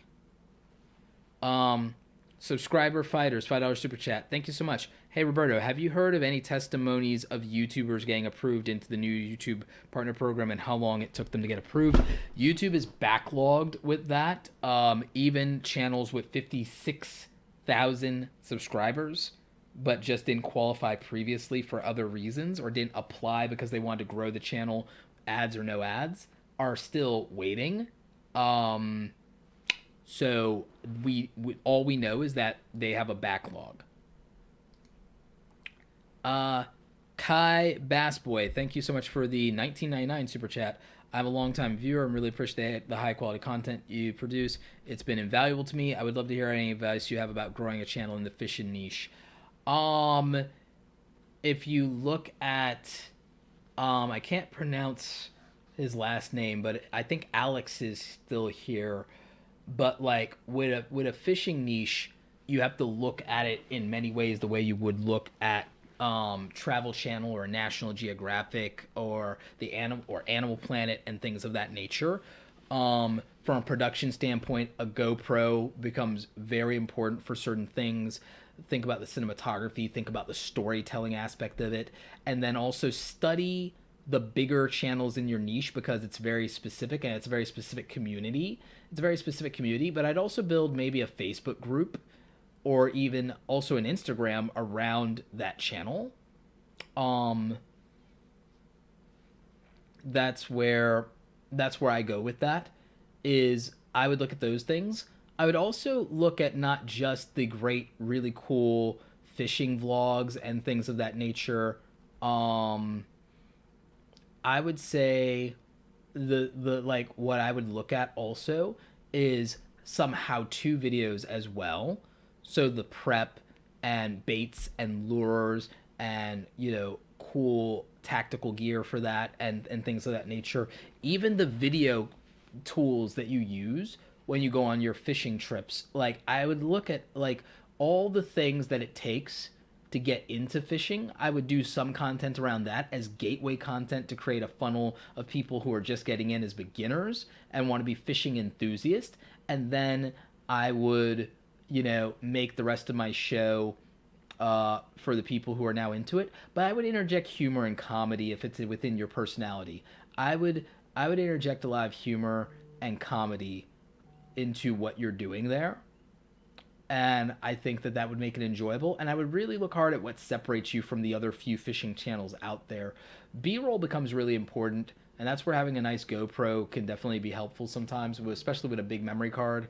Um, Shooting time lapses could be good. A drone if you have the money to put into it, but like, those are things I think about.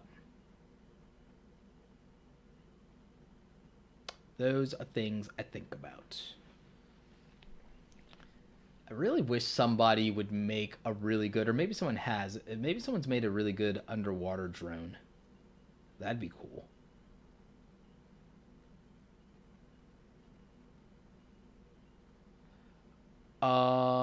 Hey Roberto, should tags be included into the translation section that is in the editing? No, not really. No, not really.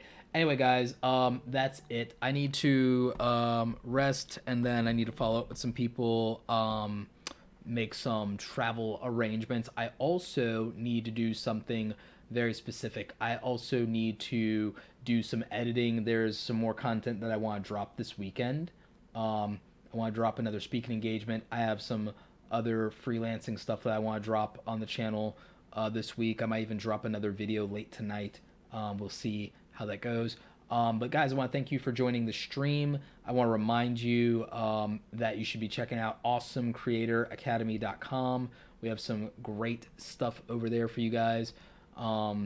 And your support means the world to me, but we also have some stuff that really does help you out. In addition to the blog, which gives you some more great resources, and we have an affiliate program. We also have the formula for awesome videos. For those of you who feel like you could be making better videos, but you don't know how to structure your videos, script your videos, you don't know how to be more comfortable on camera, you don't know how to set up your gear the right way, and you also don't know things like batch recording and how that would work.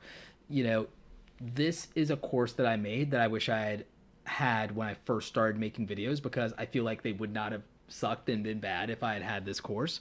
So you should definitely check out the Formula for Awesome videos, and we have it 50% off right now to the end of April. For those of you who got into the stuff that I showed you in YouTube Analytics and you like being able to understand your data so you can come up with a better content strategy, then maybe you want to pre-order the YouTube Analytics crash course. The pre-order sale is going to go through to the end of April. We're probably releasing it April 1st, if not March 31st. So definitely make sure you're grabbing that while it's on discount. And of course, we have the YouTube Starter Kit, and we have a discount code for you guys in the description down below. We have links to all this stuff. We have discount codes. We got codes for TubeBuddy and for MorningFame as well. But we got the YouTube Starter Kit with over 160 downloads and tons of other resources and even advice on growing your channel. But it's not a course. It is a bunch of downloads that will help you make better YouTube thumbnails, better YouTube channel artwork. These are templates. You can plug in your photos and text, and you are off to the races with something that can compete with the bigger channels on YouTube and look good. A lot of you don't realize your stuff's not getting clicked because you don't have good-looking artwork and thumbnails, and it matters. So there's that. If you've ever wanted to work one-on-one with me, you can actually hire me for one-on-one coaching through Awesome Creator Academy, or for a 30-minute YouTube channel review if you want. You could also join our membership group with over 100 students that are trying to market themselves, build their personal brand, build their online business, and they're hustling just as hard as you. And we've got some great people from that group that have been here, that have been part of the live stream. They're people that I'm very proud of. A lot of them have crossed the marks that they wanted to hit. We also have guest instructors in there, Nick Niman, Brian G. Johnson, Owen Video, Carlos Gill, many others. We have people in there that know more than YouTube, and it's not about YouTube. It's about building your online business, about marketing. It's about monetizing. It's about getting your message out. And it's about really understanding how you're going to make it online, period, and build your brand. And so that's why we talk about a lot of different things here. We talk about Instagram. We talk about different ways of diversifying your income, and all of it's important. We also do mastermind calls and special training events, so check that out. If you're trying to understand YouTube Analytics before you buy the YouTube Analytics Crash Course, you can even sign up for a free video training from a webinar that we did and get that via email. So you can just sign up your email and grab that. So don't forget, you can get all this stuff and more at awesomecreatoracademy.com. And that's me being my own sponsor. It's me being my own sponsor. Do not rely on the platform. Anyway, guys, that's it for today's live stream. I hope you guys learned some stuff. We didn't get to do some of the things I kind of wanted to get to in this live stream. There was a lot of things we did talk about that touched on those.